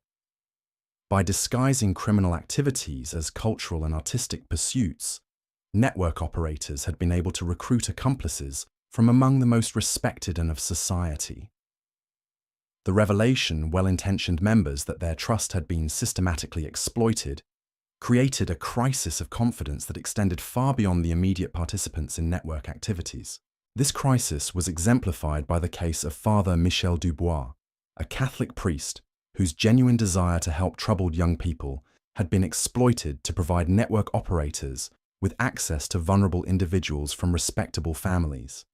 Father Dubois had established a program that offered counseling and support to young people struggling with what he understood to be spiritual and emotional difficulties resulting from the war's psychological trauma. Network operators had identified Father Dubois' program as an ideal source of potential recruits who possessed both emotional vulnerability and family resources that could be exploited. They had gradually infiltrated his counseling sessions through individuals who posed as reformed addicts seeking spiritual guidance while actually gathering intelligence about other participants who might be suitable targets for recruitment. The manipulation of Father Dubois had been particularly sophisticated because it exploited his religious convictions rather than challenging them. Network operatives had convinced him that helping troubled young people required understanding their struggles through direct experience, gradually leading him to believe that limited experimentation with drugs was necessary for effective ministry to addicted individuals. Father Dubois' involvement had provided network operators with both legitimacy and access that would have been impossible to obtain through purely criminal means. His endorsement of certain individuals as spiritually reformed had convinced families to trust people who were actually network operatives. His religious authority had been used to present drug experimentation as spiritual exploration rather than criminal activity. Most tragically, his genuine care for troubled young people had been weaponized to facilitate their exploitation by criminal organizations that viewed them as nothing more than sources of revenue. The revelation of Father Dubois' manipulation created a scandal within the Catholic Church that reverberated throughout France's religious communities. If respected clergy could be deceived into facilitating criminal exploitation of vulnerable individuals, how could any institution trust its ability to distinguish between legitimate social service and criminal manipulation? The case forced religious organizations throughout Europe to examine their own vulnerability to infiltration by criminal enterprises that might exploit their altruistic missions for illegal purposes. The broader implications of systematic manipulation became even more troubling, as investigators discovered evidence that network operators had been documenting their techniques for potential sale to other criminal organizations or foreign intelligence services. Detailed manuals found in raided locations contained step-by-step instructions for identifying vulnerable targets, techniques for psychological manipulation that could be applied in various cultural contexts, and organizational structures that could be adapted to different legal and social environments. These manuals represented a form of criminal intellectual property that could be used to replicate network operations in any location with suitable populations of wealthy, psychologically vulnerable individuals. The techniques that had been developed through years of experimentation in Parisian cafes could be applied to exploit similar populations in other cities, creating a potential epidemic of criminal organizations that used cultural manipulation rather than traditional violence to achieve their goals. The existence of these instructional materials also suggested that network operators had been planning expansion on a scale that would have transformed them from regional criminal enterprise to international threat capable of influencing political and economic systems throughout Europe. The cafe operations had been intended as proof-of-concept experiments that would demonstrate the viability of psychological manipulation as a criminal methodology that could be scaled up and applied to increasingly ambitious targets. Investigation of the network's expansion plans revealed connections to political movements and revolutionary organizations that had been seeking techniques for mass psychological manipulation that could be used to destabilize existing governments and social systems. The cafe operators had been in communication with radical political groups that were interested in applying criminal manipulation techniques to political organizing, creating possibilities for criminal political alliances that could threaten the stability of democratic institutions. These connections between criminal manipulation and political radicalism created new categories of security threats that existing institutions were poorly equipped to address. Law enforcement agencies trained to handle traditional crime lacked expertise in political intelligence, while intelligence services focused on foreign threats had limited understanding of domestic criminal organizations. The intersection of crime and politics created jurisdictional ambiguities that criminal organizations could exploit to avoid effective law enforcement response.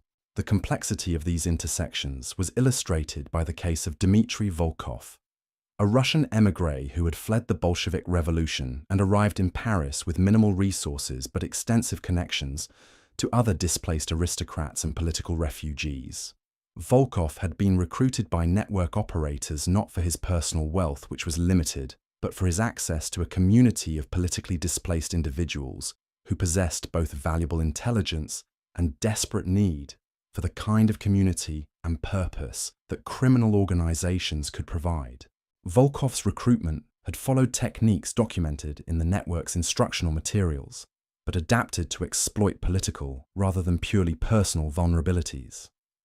His anger at the communist revolution that had destroyed his family's position was channeled into activities that he believed were contributing to counter-revolutionary efforts, while his addiction to drugs provided through network connections ensured his continued compliance with increasingly compromising demands. Through Volkov, network operators had gained access to information about émigré political activities, foreign intelligence operations targeting Soviet interests, and financial networks that supported anti-communist organizations throughout Europe. This intelligence was valuable to multiple buyers, including Soviet agents who were willing to pay substantial sums for information about émigré activities, and Western intelligence services that wanted to monitor both Soviet operations and émigré organizations that might be infiltrated by communist agents. Volkov's case demonstrated how network operators had learned to exploit political conflicts and international tensions to generate revenue streams that extended far beyond simple drug trafficking. By positioning themselves as intermediaries between competing intelligence services and political organizations, they had created business opportunities that could generate enormous profits, while providing cover for their criminal activities through association with seemingly legitimate political causes. The intersection of criminal manipulation and political intelligence also created opportunities for foreign governments to influence domestic affairs in other countries through support for criminal organizations that could destabilize social institutions and corrupt cultural movements. The cafe network's operations had demonstrated that criminal organizations could effectively undermine social trust and institutional authority while generating profits and intelligence that could be valuable to foreign powers seeking to weaken their rivals. These possibilities for criminal political collaboration represented a new form of asymmetric warfare that could be conducted without traditional military means, while achieving strategic objectives that would be difficult to accomplish through conventional diplomacy or military action. By supporting criminal organizations that specialized in psychological manipulation and social corruption, foreign governments could potentially destabilize rival nations from within, while maintaining plausible deniability about their involvement in hostile activities. The recognition of these possibilities transformed the cafe network investigation from criminal law enforcement matter to national security priority that required coordination between multiple government agencies and international partners.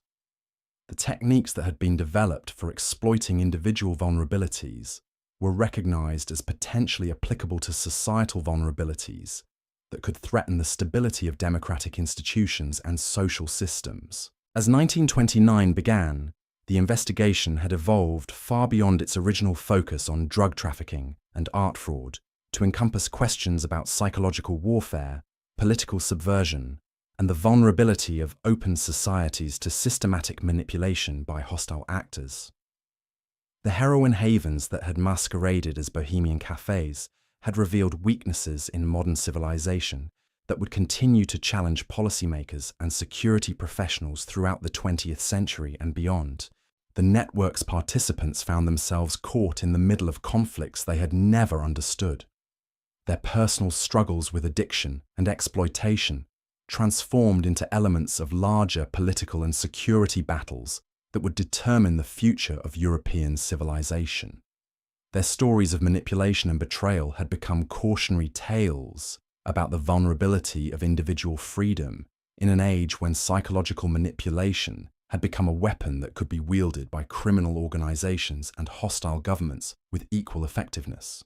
The café culture that had once promised artistic authenticity and cultural sophistication had been revealed as a sophisticated trap designed to exploit the very human desires for meaning, community, and creative expression that made civilization worth preserving. Understanding how these desires had been weaponized would be essential for protecting future generations from similar exploitation while preserving the cultural freedom and social openness that criminal organizations had learned to exploit so effectively. The investigation continued to reveal new layers of complexity and international connection that suggested the full scope of the network's operations might never be completely understood. But the evidence already gathered had provided insights into human vulnerability and criminal methodology that would influence law enforcement, intelligence operations, and social policy for decades to come. The heroin havens of 1920s Paris had become a laboratory for techniques of social manipulation that would echo through history long after the last café had been closed and the final participant had faced justice for their role in one of the most sophisticated criminal conspiracies of the modern era. The investigation's tentacles reached into the most unexpected corners of European society, revealing how the network had systematically targeted not just individuals, but entire institutions that formed the backbone of civilized order. As spring arrived in Paris in 1929, Detective Inspector Bertrand discovered that the corruption extended into realms that shocked even his cynical sensibilities. The breakthrough came through Countess Isabella von Habsburg, a legitimate Austrian aristocrat whose addiction had made her a willing accomplice in schemes that threatened the very foundations of European banking. Isabella's story began in the autumn of 1926, when she arrived in Paris fleeing a marriage scandal that had destroyed her reputation in Vienna's conservative social circles. At 35, she possessed both the sophistication to navigate high society and the desperation that made her vulnerable to exploitation.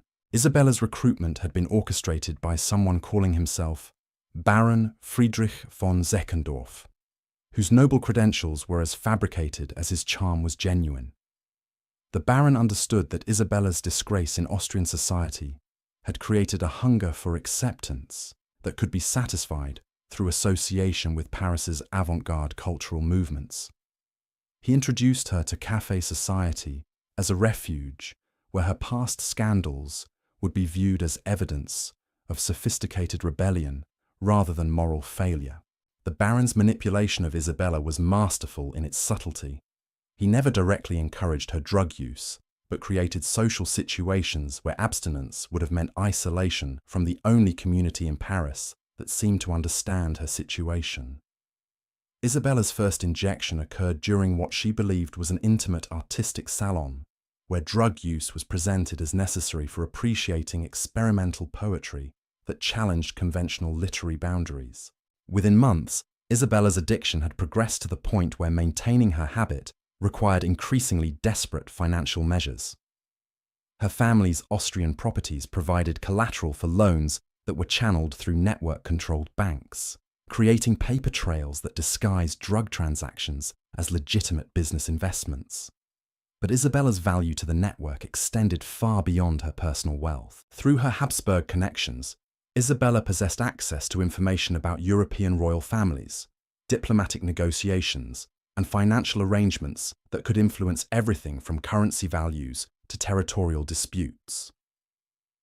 Network operators encouraged her to maintain correspondence with relatives and family friends throughout the Austrian Empire, using her letters to gather intelligence that was then sold to buyers whose identities remained hidden behind layers of intermediaries. Isabella's case revealed how the network had learned to exploit aristocratic social networks that had been weakened by the war, but still maintained enough influence to affect political and economic decisions. Noble families that had lost political power still possessed social connections and insider knowledge that could be valuable to criminal organizations seeking to manipulate markets or influence government policies. The systematic exploitation of aristocratic networks was coordinated by someone the investigation never fully identified, known only as the architect. This individual possessed intimate knowledge of European noble genealogies, diplomatic protocols, and financial systems that suggested either aristocratic background or professional training in intelligence operations. The architect never appeared in person at cafe gatherings, but their influence was evident in the sophisticated strategies used to target and exploit specific noble families. Under the architect's guidance, network operators had created detailed maps of European aristocratic relationships, identifying which families possessed access to valuable information and which individuals within those families might be vulnerable to recruitment. The targeting was so precise that investigators suspected the involvement of intelligence professionals who understood how to exploit social and political networks for strategic advantage. The discovery of aristocratic targeting protocols transformed the investigation into a matter of international security that required cooperation between intelligence services throughout Europe. Governments that had initially viewed the cafe network as a criminal law enforcement issue suddenly recognized that their own diplomatic and financial systems had been compromised by organizations that possessed detailed intelligence about their most sensitive operations. The scope of intelligence compromise became apparent through the case of Lord Reginald Ashworth, a British diplomat whose addiction to opium had been carefully cultivated to provide network operators with advanced knowledge of diplomatic negotiations that could affect commodity prices and currency values. Ashworth's recruitment had begun during legitimate cultural exchanges between British and French artistic institutions, making his compromise virtually undetectable to security services that focused on traditional espionage threats. Ashworth's diplomatic position had provided access to information about trade agreements, military treaties, and colonial policies that network operators sold to buyers who used the intelligence to manipulate financial markets. The profits generated through this insider trading were far greater than anything possible through simple drug trafficking, demonstrating how criminal organizations could leverage cultural infiltration to access economic opportunities that traditional criminals could never exploit. The financial manipulation schemes revealed through Ashworth's case were so sophisticated that they required cooperation between criminal organizations and legitimate financial institutions throughout Europe. Banks that processed suspicious transactions had been convinced they were facilitating legitimate business activities by clients whose aristocratic credentials and cultural interests disguised the criminal nature of their operations. Investigation of these financial networks revealed that network operators had been systematically infiltrating legitimate banking institutions through employees who were gradually compromised through drug addiction and social pressure.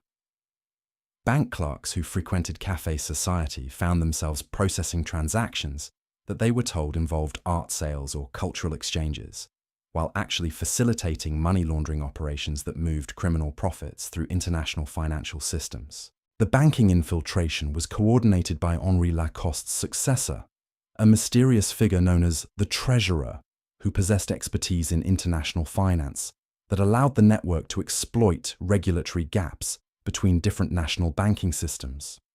The Treasurer had established a web of shell companies and offshore accounts that made tracking criminal profits virtually impossible, while creating legitimate-appearing paper trails that satisfied banking compliance requirements. The sophistication of these financial operations suggested involvement by professionals with extensive experience in international banking and investment management. The network had recruited individuals from legitimate financial institutions who possessed both technical expertise and access to systems that could be exploited for criminal purposes. Their involvement had transformed simple drug trafficking into a complex financial conspiracy that threatened the integrity of European banking systems. The investigation of banking infiltration led to one of the most shocking discoveries of the entire case: evidence that network operators had been planning to use their financial capabilities to manipulate currency markets during periods of political instability. Documents found in raided locations contained detailed analyses of how drug profits could be leveraged to influence exchange rates during diplomatic crises, potentially affecting the outcomes of international negotiations. These currency manipulation schemes would have required coordination with hostile foreign governments that possessed the resources and motivation to destabilize European financial systems. The network's operations had evolved from criminal enterprise to potential weapon of economic warfare that could be used to undermine the stability of democratic nations through manipulation of their financial systems. The recognition of these possibilities elevated the investigation to the highest levels of government throughout Europe.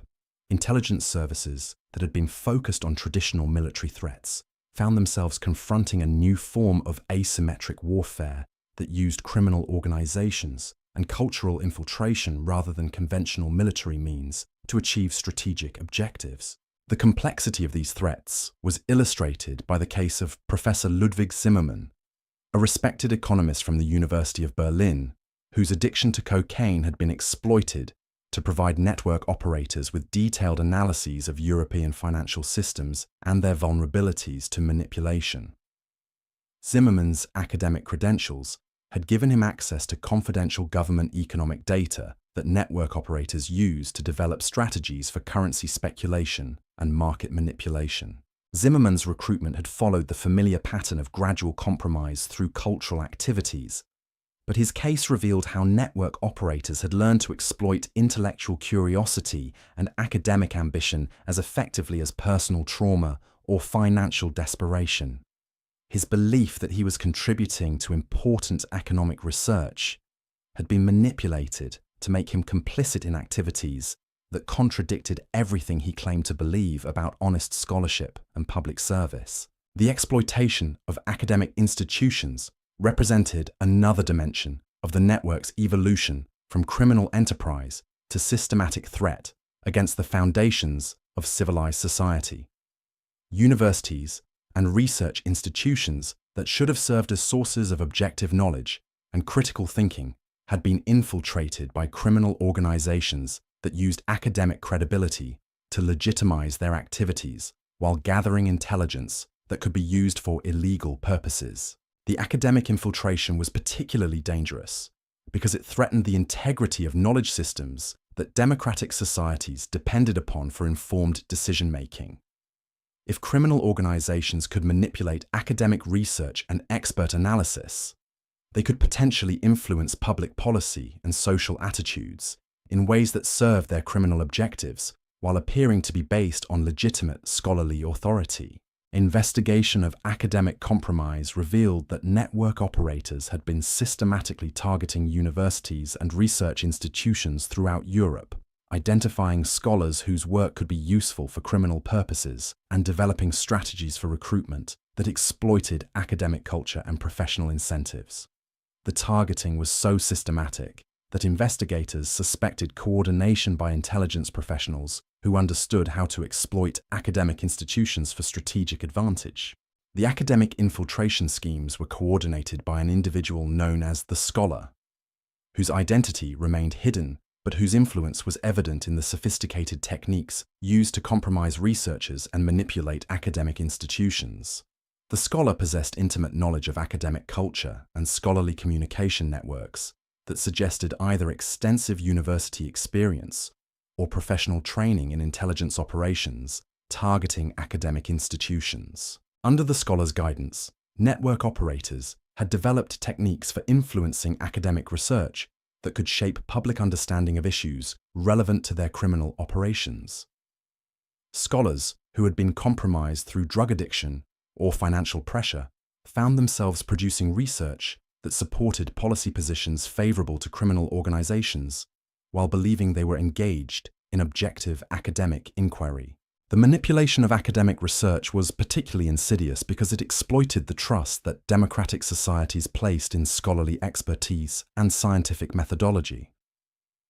Citizens who relied on academic authority to inform their political and social decisions were unknowingly influenced by research that had been corrupted by criminal organizations seeking to advance their illegal objectives.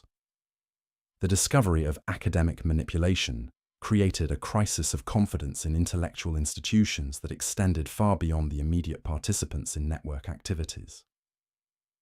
If respected scholars could be manipulated into producing corrupted research, how could society distinguish between legitimate knowledge and criminal propaganda disguised as academic authority?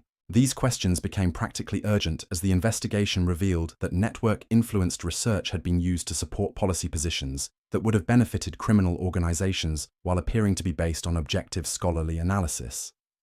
Academic papers that advocated for reduced law enforcement funding, liberalized drug policies, and weakened financial regulations had been produced by scholars who were unknowingly serving criminal interests while believing they were advancing legitimate intellectual and policy goals. The extent of academic compromise was illustrated by the case of Dr. Margaret Thornfield, a respected criminologist from Cambridge University whose research on drug policy had been systematically influenced by network operators who provided her with funding, research subjects, and data that supported conclusions favorable to their criminal objectives. Dr. Thornfield's academic reputation had given her research credibility that influenced policy discussions throughout Europe, while her compromised methodology had produced conclusions that served criminal rather than public interests.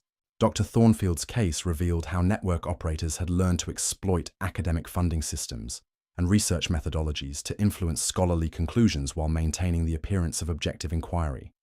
Her addiction to heroin, which had developed through her research into drug use patterns, had made her dependent on network cooperation for continued access to research subjects and data sources that were essential for her academic career. The manipulation of Dr. Thornfield's research had been so sophisticated that she never recognized how her scholarly objectivity had been compromised by her personal addiction and professional dependence on criminal organizations. Her belief that she was conducting important research that would inform humane drug policies had been manipulated to produce academic authority for positions that actually served criminal interests rather than public welfare. The revelation that respected academic research had been corrupted by criminal manipulation created a scandal that reverberated throughout European intellectual communities. Universities that had prided themselves on scholarly independence found themselves questioning whether their research had been compromised by criminal organizations that understood how to exploit academic culture and professional incentives. The academic scandal also revealed how network operators had been planning to use corrupted research to influence public policy discussions that could affect law enforcement capabilities and regulatory frameworks. Academic papers that advocated for policies favorable to criminal organizations had been strategically published and promoted to influence political debates about crime, drugs, and financial regulation. These influence operations represented a form of intellectual warfare that could potentially undermine democratic decision-making by corrupting the knowledge systems that informed public policy.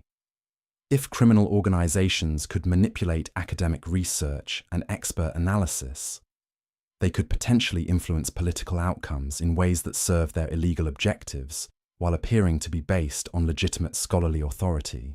The recognition of these possibilities transformed the Cafe Network investigation into a comprehensive examination of how criminal organizations could exploit the openness and trust that made democratic societies function effectively.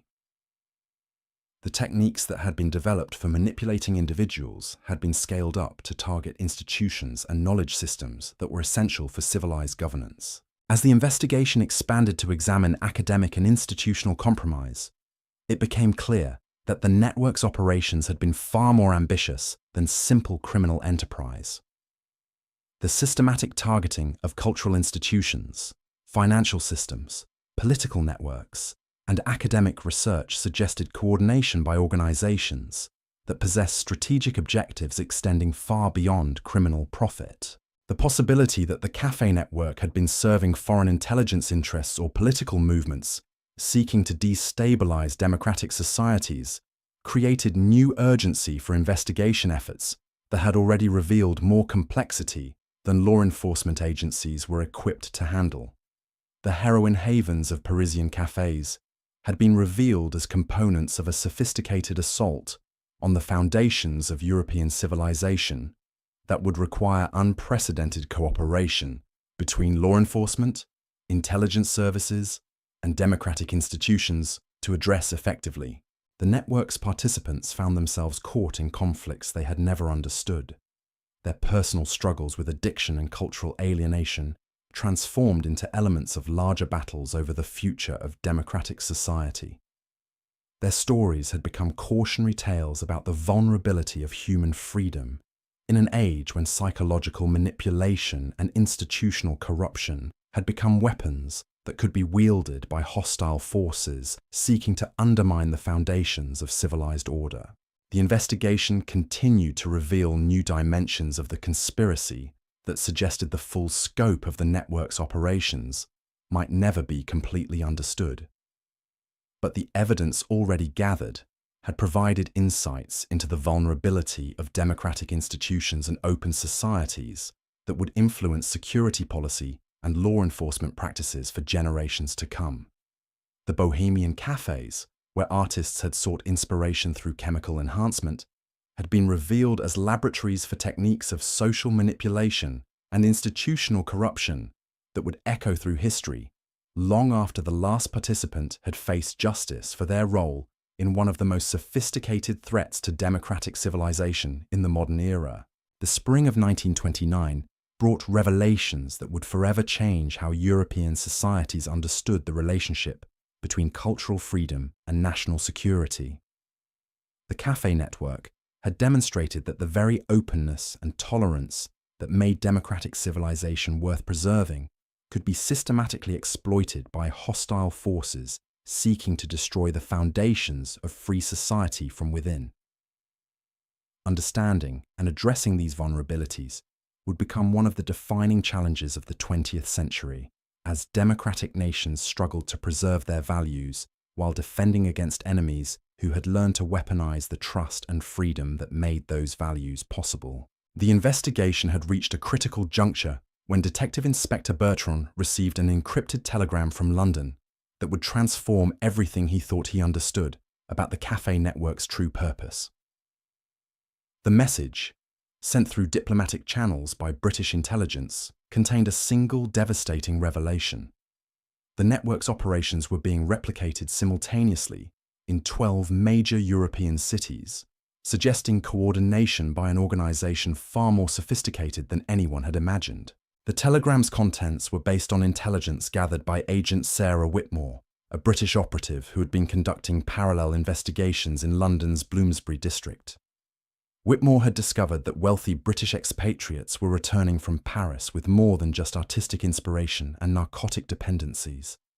They were carrying detailed instructions for establishing similar operations that could target Britain's aristocratic and intellectual elite through the same cultural manipulation techniques that had proven so effective in French café society. Agent Whitmore's investigation had begun when Lord Pemberton's youngest son, Charles, had died of a heroin overdose in his Mayfair apartment surrounded by paintings that subsequent analysis revealed were worthless forgeries purchased for astronomical sums.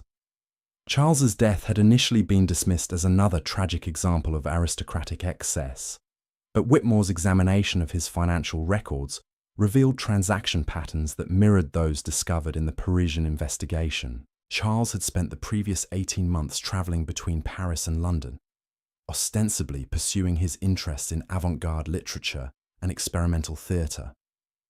But his actual activities, reconstructed through painstaking investigation of his correspondence and financial dealings, revealed systematic recruitment of vulnerable individuals from Britain's most prominent families. His social connections had provided access to people whose psychological profiles matched those documented in the network's targeting protocols. The British operation had been established in a series of private clubs and artistic salons that appeared to serve legitimate cultural purposes, while actually functioning as recruitment centres for criminal activities. The Athenaeum Society, housed in a Georgian mansion near Russell Square, had attracted young intellectuals and artists through lectures on contemporary European culture and exhibitions of work by promising continental artists. But the Society's real purpose was identifying and cultivating individuals who might be suitable for more intensive manipulation. The society's operations were managed by someone calling herself Lady Vivian Ashcroft, whose aristocratic credentials were as fabricated as her interest in artistic patronage. Lady Ashcroft possessed intimate knowledge of British social hierarchies and cultural movements that allowed her to present herself as a sophisticated cultural authority, while actually serving as a recruitment specialist for criminal organisations seeking to exploit British wealth and influence. Lady Ashcroft's manipulation techniques had been refined through experience with dozens of targets, each providing lessons that improved her ability to identify vulnerabilities and exploit them systematically. Her approach varied, depending on the specific psychological profile of each target, but always involved gradual introduction to increasingly exclusive cultural activities, where drug use was normalized through association with intellectual sophistication and artistic authenticity. The British operation's most significant success had been the recruitment of Sir Reginald Blackwood, a prominent banker whose position at the Bank of England had provided access to information about monetary policy and international financial agreements. Blackwood's addiction to cocaine had been carefully cultivated through his involvement in society activities, while his belief that he was supporting important cultural initiatives had been manipulated to secure his cooperation with increasingly compromising requests for confidential information. Through Blackwood, the network had gained advanced knowledge of British currency policies and international trade agreements that allowed coordinated speculation in financial markets throughout Europe. The profits generated through this insider trading had been used to fund expansion of network operations while providing resources for more ambitious manipulation schemes targeting government officials and military personnel. The British operation's financial sophistication had exceeded even the Parisian network's capabilities, demonstrating how criminal organizations could adapt their techniques to exploit the specific characteristics of different national financial systems. The coordination required for simultaneous market manipulation across multiple countries suggested involvement by organizations that possessed both criminal expertise and strategic intelligence capabilities that extended far beyond simple profit motives. Agent Whitmore's investigation had also revealed connections between the British operation and political movements that were seeking to undermine public confidence in democratic institutions through systematic corruption of cultural and intellectual leadership. The network's targeting of university professors, literary critics, and political commentators had been designed to influence public opinion on issues ranging from drug policy to international relations. The political dimensions of the British operation had been coordinated by an individual known as the ideologist, whose identity remained hidden, but whose influence was evident in the sophisticated propaganda techniques used to manipulate public discourse.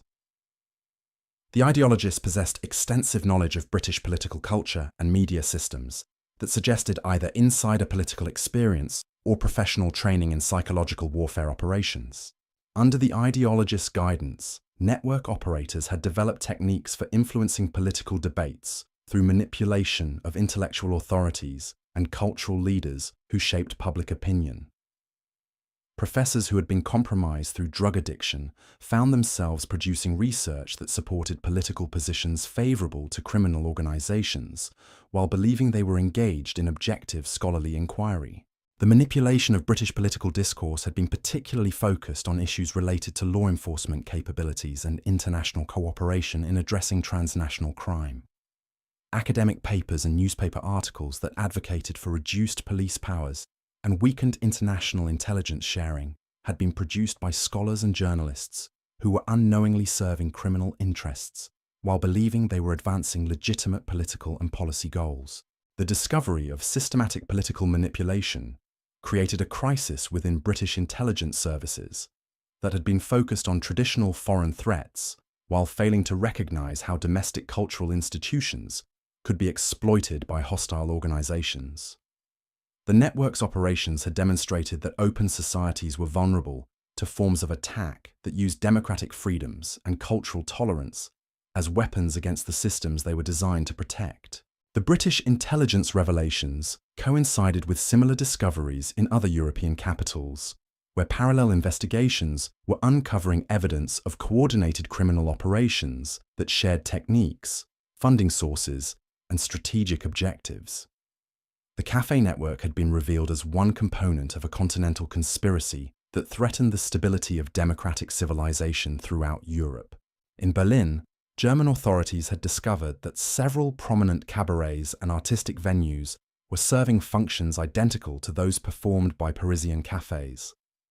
The German operations had been adapted to exploit the specific cultural and political conditions created by the war's aftermath, targeting individuals whose psychological wounds and financial desperation made them vulnerable to manipulation by organizations that promised community and purpose.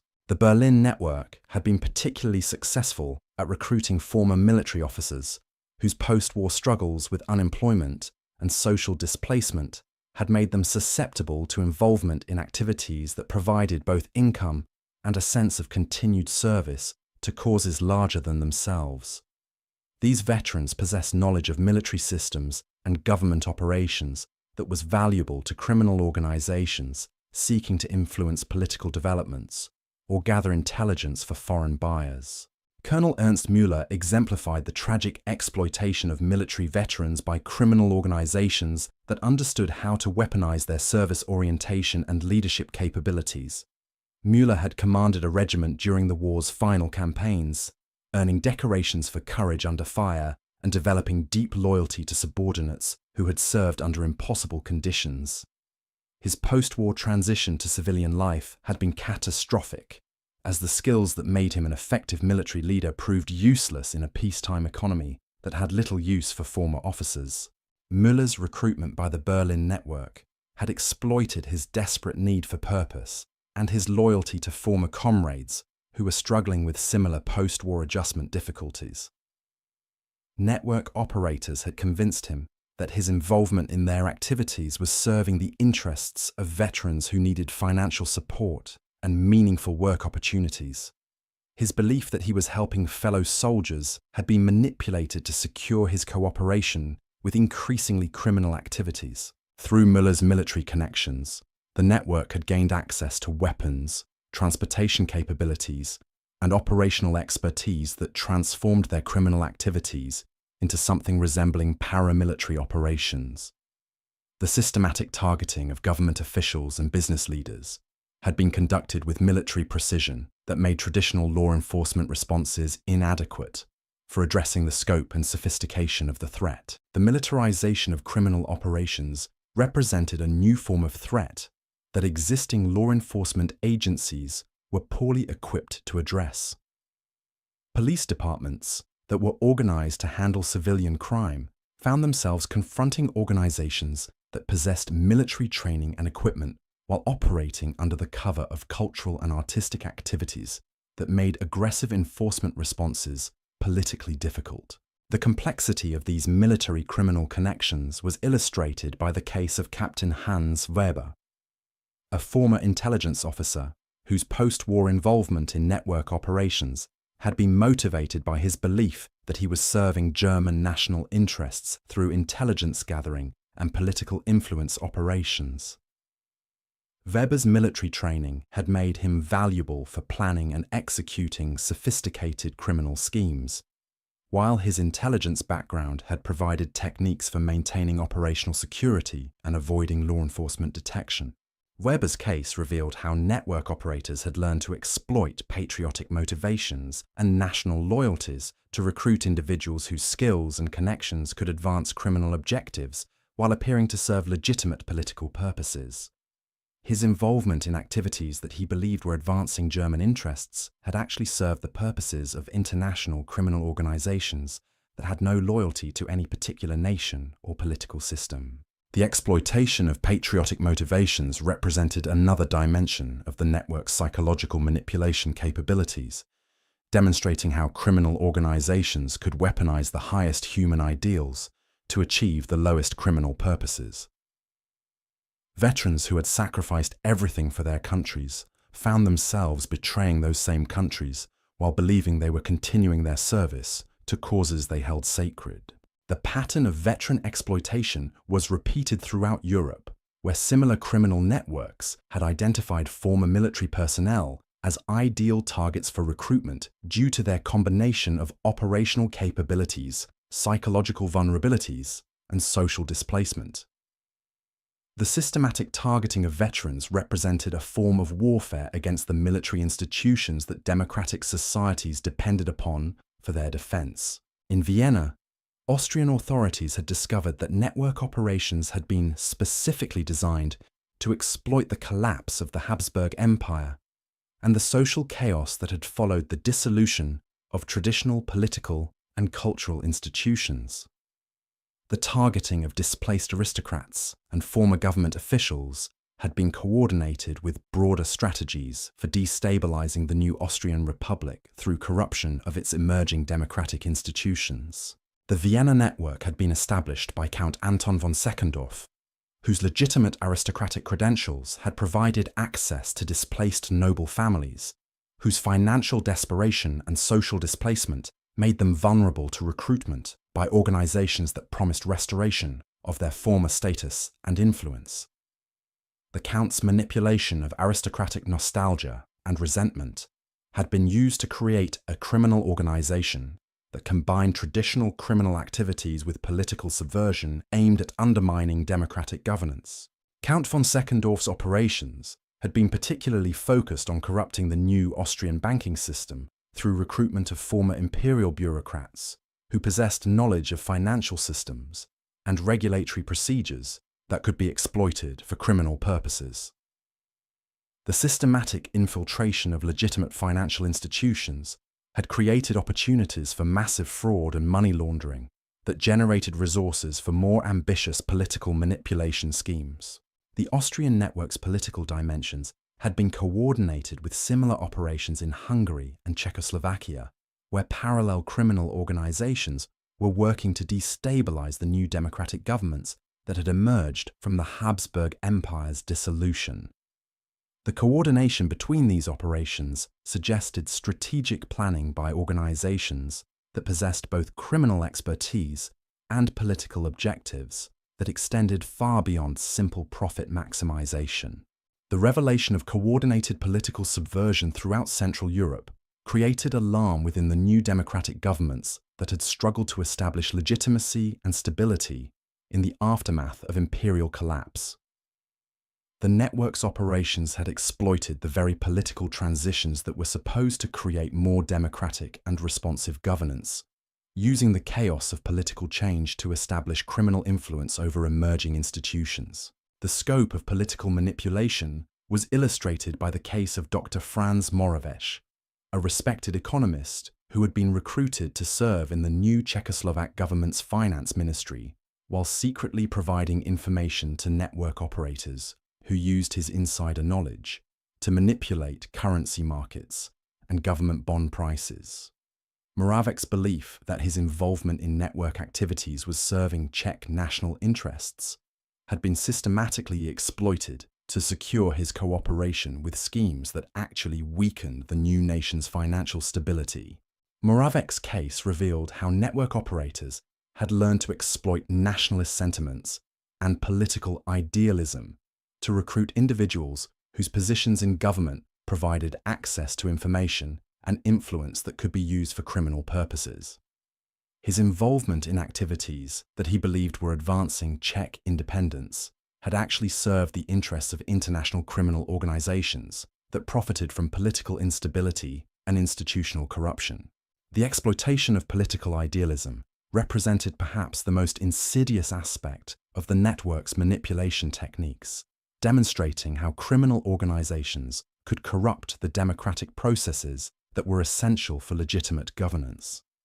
Officials who had dedicated their lives to public service found themselves betraying the public trust while believing they were serving higher purposes that justified their involvement in increasingly compromising activities. The pattern of government infiltration was repeated throughout Europe, where network operators had systematically targeted the emerging democratic institutions that were replacing the imperial and monarchical systems destroyed by the war.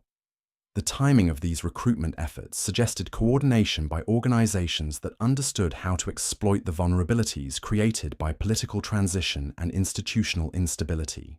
By the summer of 1929, the investigation had revealed a conspiracy of such scope and sophistication that it challenged fundamental assumptions about the nature of crime and the capabilities of criminal organizations.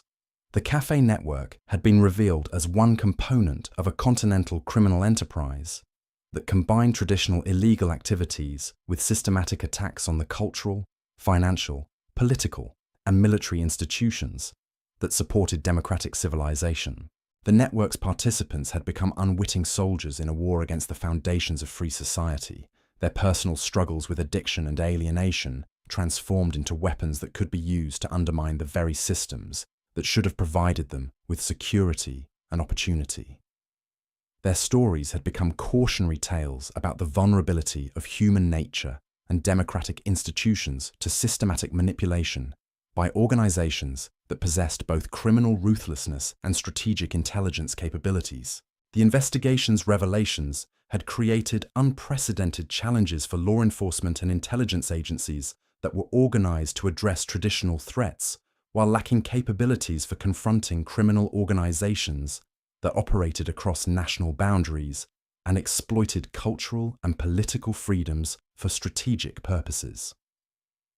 The network's success had demonstrated that democratic societies needed new approaches to security that could preserve their openness while defending against enemies who had learned to weaponize the trust and freedom that made democratic life possible. As authorities throughout Europe struggled to comprehend the full scope of the conspiracy they had uncovered, one fact became increasingly clear. The heroin havens of Parisian cafes had been far more than criminal enterprises or artistic gathering places. They had been laboratories for developing techniques of psychological warfare and social manipulation that would continue to threaten democratic civilization long after the last participant had been brought to justice and the final cafe had been shuttered forever. The network's legacy would extend far beyond the immediate participants in its criminal activities, influencing how democratic societies understood and defended against threats that exploited their greatest strengths as weapons for their destruction.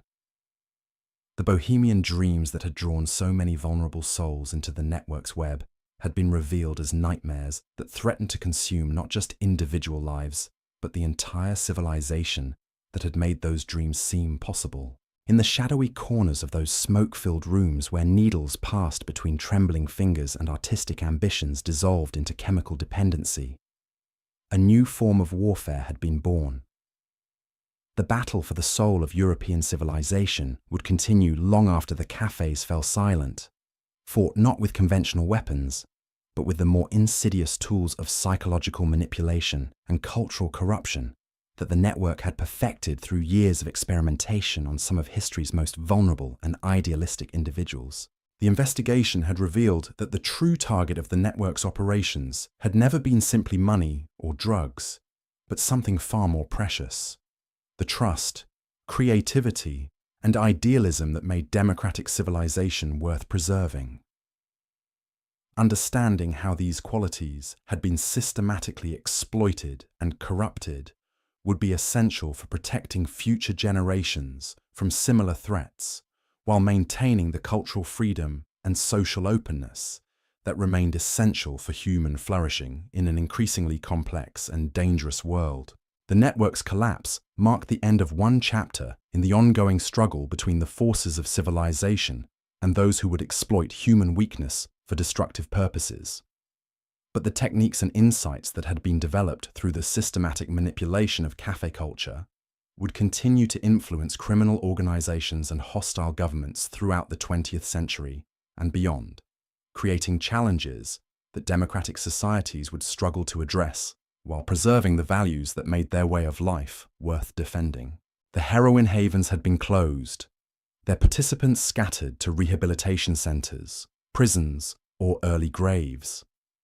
But the knowledge of human vulnerability that had been gained through their operation would live on, a dark legacy of one of history's most sophisticated attempts to weaponize art, culture, and human creativity in service of forces that sought to destroy everything those qualities were meant to celebrate and preserve. The struggle to defend democratic civilization against such threats would continue, informed by a hard-won understanding of how easily human nature could be exploited by those who possess both the will and the knowledge to transform society's greatest strengths into instruments of its potential destruction. The final act of this tragic symphony began in the autumn of 1929, when the global financial collapse that would become known as the Great Depression delivered the killing blow to a network already weakened by investigation and exposure. The stock market crash of October sent shockwaves through the wealthy families whose trust funds and investments had sustained the cafe operations, while the economic chaos that followed created conditions that made the network's sophisticated financial manipulations impossible to maintain. Lady Catherine Pembroke, whose cooperation with Detective Inspector Bertrand had helped expose the network's aristocratic connections, found herself facing a different kind of devastation as her family's textile fortune evaporated along with millions of other investments. The inheritance that had made her such an attractive target for network operators no longer existed, leaving her to confront both her addiction and her exploitation without the financial resources that had once seemed to guarantee her security. Catherine's recovery took place in a small clinic outside London, where she spent months learning to distinguish between the authentic relationships she was building with other patients and the manipulated connections that had defined her Paris experience. The process was complicated by her realization that some of her most treasured memories of artistic discovery and intellectual growth had been systematically manufactured by people who viewed her as nothing more than a source of revenue. The psychological damage extended far beyond simple addiction. Catherine had to reconstruct her entire understanding of art, culture, and human relationships after discovering that her most profound experiences had been orchestrated by criminals who understood exactly which emotional buttons to push to maintain her compliance. The paintings she had purchased with such pride were revealed to be worthless forgeries, but more devastating was the recognition that her emotional responses to them had been genuine, even though the circumstances of their acquisition had been entirely false. Catherine's recovery became a model for treating other network survivors who struggled with similar challenges. Traditional approaches to addiction treatment proved inadequate for addressing the complex psychological manipulation that had characterized their experiences. These individuals needed to learn not just how to live without drugs, but how to trust their own judgment and emotional responses after years of systematic deception. The treatment approach developed for network survivors incorporated techniques that would later influence therapeutic methods for treating victims of other forms of psychological manipulation and coercive control. The recognition that addiction could be weaponized as part of broader manipulation schemes created new understanding of how criminal organizations could exploit human vulnerability for purposes that extended far beyond simple financial gain. Dr. Edmund Whitfield, a psychiatrist who worked with network survivors at a facility in Switzerland, documented patterns of psychological damage that he termed manufactured dependency syndrome. His patients had been systematically conditioned to associate their most meaningful experiences with situations controlled by their manipulators, creating forms of psychological bondage that persisted long after the physical addiction had been addressed.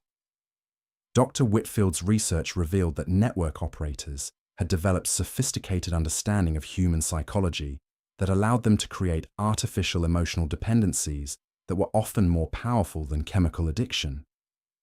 Patients who successfully overcame their drug dependencies often continued to crave the social connections and cultural experiences that had been provided through network participation, even after understanding that those connections had been deliberately manufactured for exploitative purposes. The challenge of treating manufactured dependency syndrome required therapeutic approaches that helped patients develop authentic relationships and genuine cultural interests, while processing the trauma of discovering that their most cherished experiences had been systematically fabricated.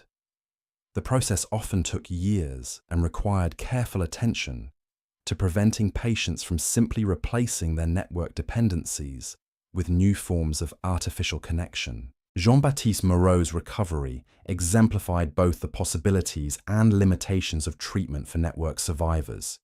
His cooperation with authorities had earned him access to experimental treatment programs that combined medical intervention for his heroin addiction with psychological therapy, designed to address the manipulation he had experienced.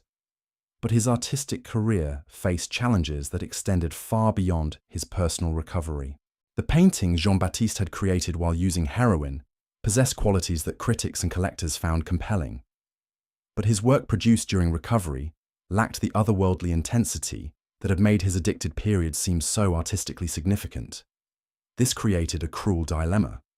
His best work had been produced under conditions that were destroying his life, while his healthiest periods produced art that seemed mundane by comparison. Jean-Baptiste's struggle with this artistic dilemma became a subject of intense debate within recovery communities and legitimate art circles. Some argued that his heroin-influenced work should be celebrated as authentic artistic expression that happened to emerge from tragic circumstances. Others contended that celebrating art produced through criminal exploitation perpetuated the romanticization of addiction and manipulation that had made network recruitment possible. The debate reflected broader questions about how society should evaluate cultural achievements that emerged from destructive or exploitative circumstances. If genuine artistic innovation had resulted from systematic criminal manipulation, how should that innovation be understood and preserved? Could the artistic value be separated from the criminal context? Or did acknowledging the art's significance somehow validate the methods used to produce it? These questions became practically urgent as legitimate galleries and collectors struggled to determine how to handle network-associated artworks that had been seized during the investigation. Some pieces possessed genuine artistic merit that had been recognized by critics who were unaware of the criminal circumstances surrounding their creation. Others were revealed to be mediocre works whose perceived value had been artificially inflated through the manipulation of buyers whose judgment had been compromised by addiction and psychological manipulation. The art market's response to network-associated works created a new category of cultural artifacts whose value was complicated by their association with criminal activity. Some collectors, who had purchased works through legitimate channels, found their investments worthless when the criminal connections were revealed. Others discovered that pieces they had dismissed as overpriced had actually been genuine masterworks, whose value had been obscured by the scandal surrounding their origins. Professor Helena Richter, an art historian from Vienna who had been studying the relationship between creativity and altered consciousness, found her own research complicated by the network revelations. Her academic work had suggested that certain forms of drug use could enhance artistic creativity, but the discovery that systematic criminal exploitation had influenced many of the works she had studied forced her to reconsider her conclusions about the relationship between chemical enhancement and authentic artistic expression.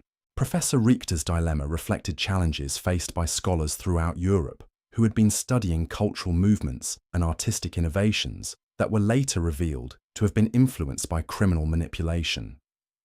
Academic work that had seemed to provide objective analysis of cultural phenomena was called into question when the criminal context became apparent, forcing researchers to distinguish between genuine artistic innovation and manufactured cultural significance. The academic community's response to these challenges led to new standards for research into cultural movements and artistic communities. Scholars developed techniques for identifying potential criminal influence in cultural phenomena, while academic institutions established protocols for addressing research that might have been compromised by criminal manipulation of subjects or data sources. The broader cultural impact of the network's exposure extended far beyond academic circles. The revelation that sophisticated criminal organizations could systematically exploit artistic communities created suspicion about avant-garde cultural movements and experimental artistic practices. Public support for arts funding and cultural institutions declined as taxpayers questioned whether their money might be supporting activities that could be infiltrated by criminal organizations. This cultural backlash had devastating effects on legitimate artists and cultural institutions that had no connection to network activities. Experimental theatres, avant-garde galleries, and innovative cultural programs found themselves facing reduced funding and public suspicion simply because they represented the kinds of activities that criminal organizations had learned to exploit for their own purposes. The backlash was particularly severe in Paris, where the café culture that had given the city its reputation for artistic innovation became associated with criminal exploitation and social destruction.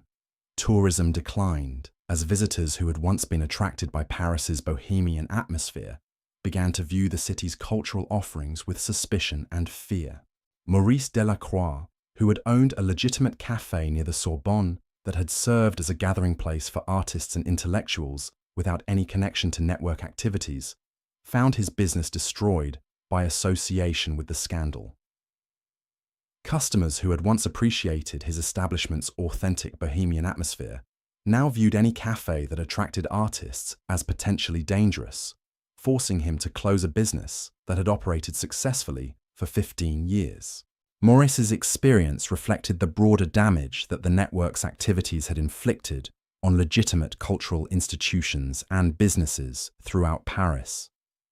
The systematic exploitation of café culture had created suspicion about authentic cultural activities that made it difficult for legitimate operators to maintain their businesses or attract customers who might be associated with artistic communities.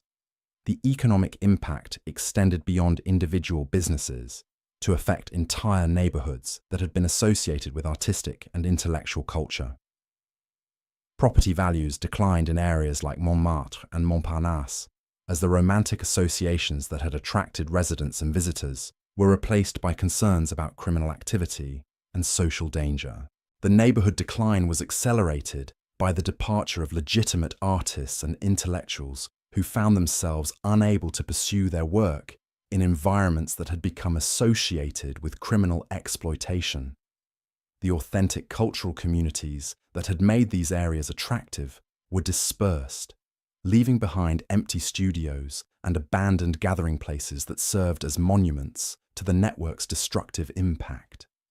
The heroin havens of 1920s Paris had finally fallen silent, but their echoes would reverberate through history for decades to come. What began as bohemian dreams in smoke-filled cafes had revealed itself as one of the most sophisticated criminal conspiracies ever to exploit human creativity and vulnerability for destructive purposes.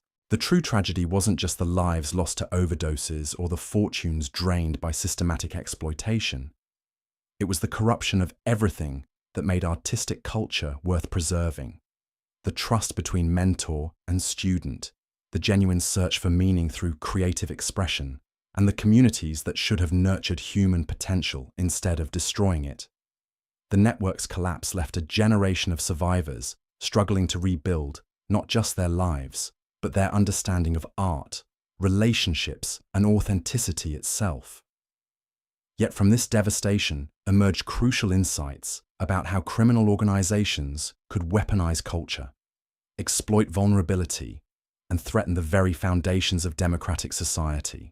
The lessons learned from these heroin havens would prove essential as the world faced new forms of psychological manipulation and social exploitation in the decades that followed. The cafes where dreams went to die had become laboratories for understanding how easily human nature could be corrupted, and how vigilantly free societies must guard against those who would exploit our highest aspirations for their lowest purposes.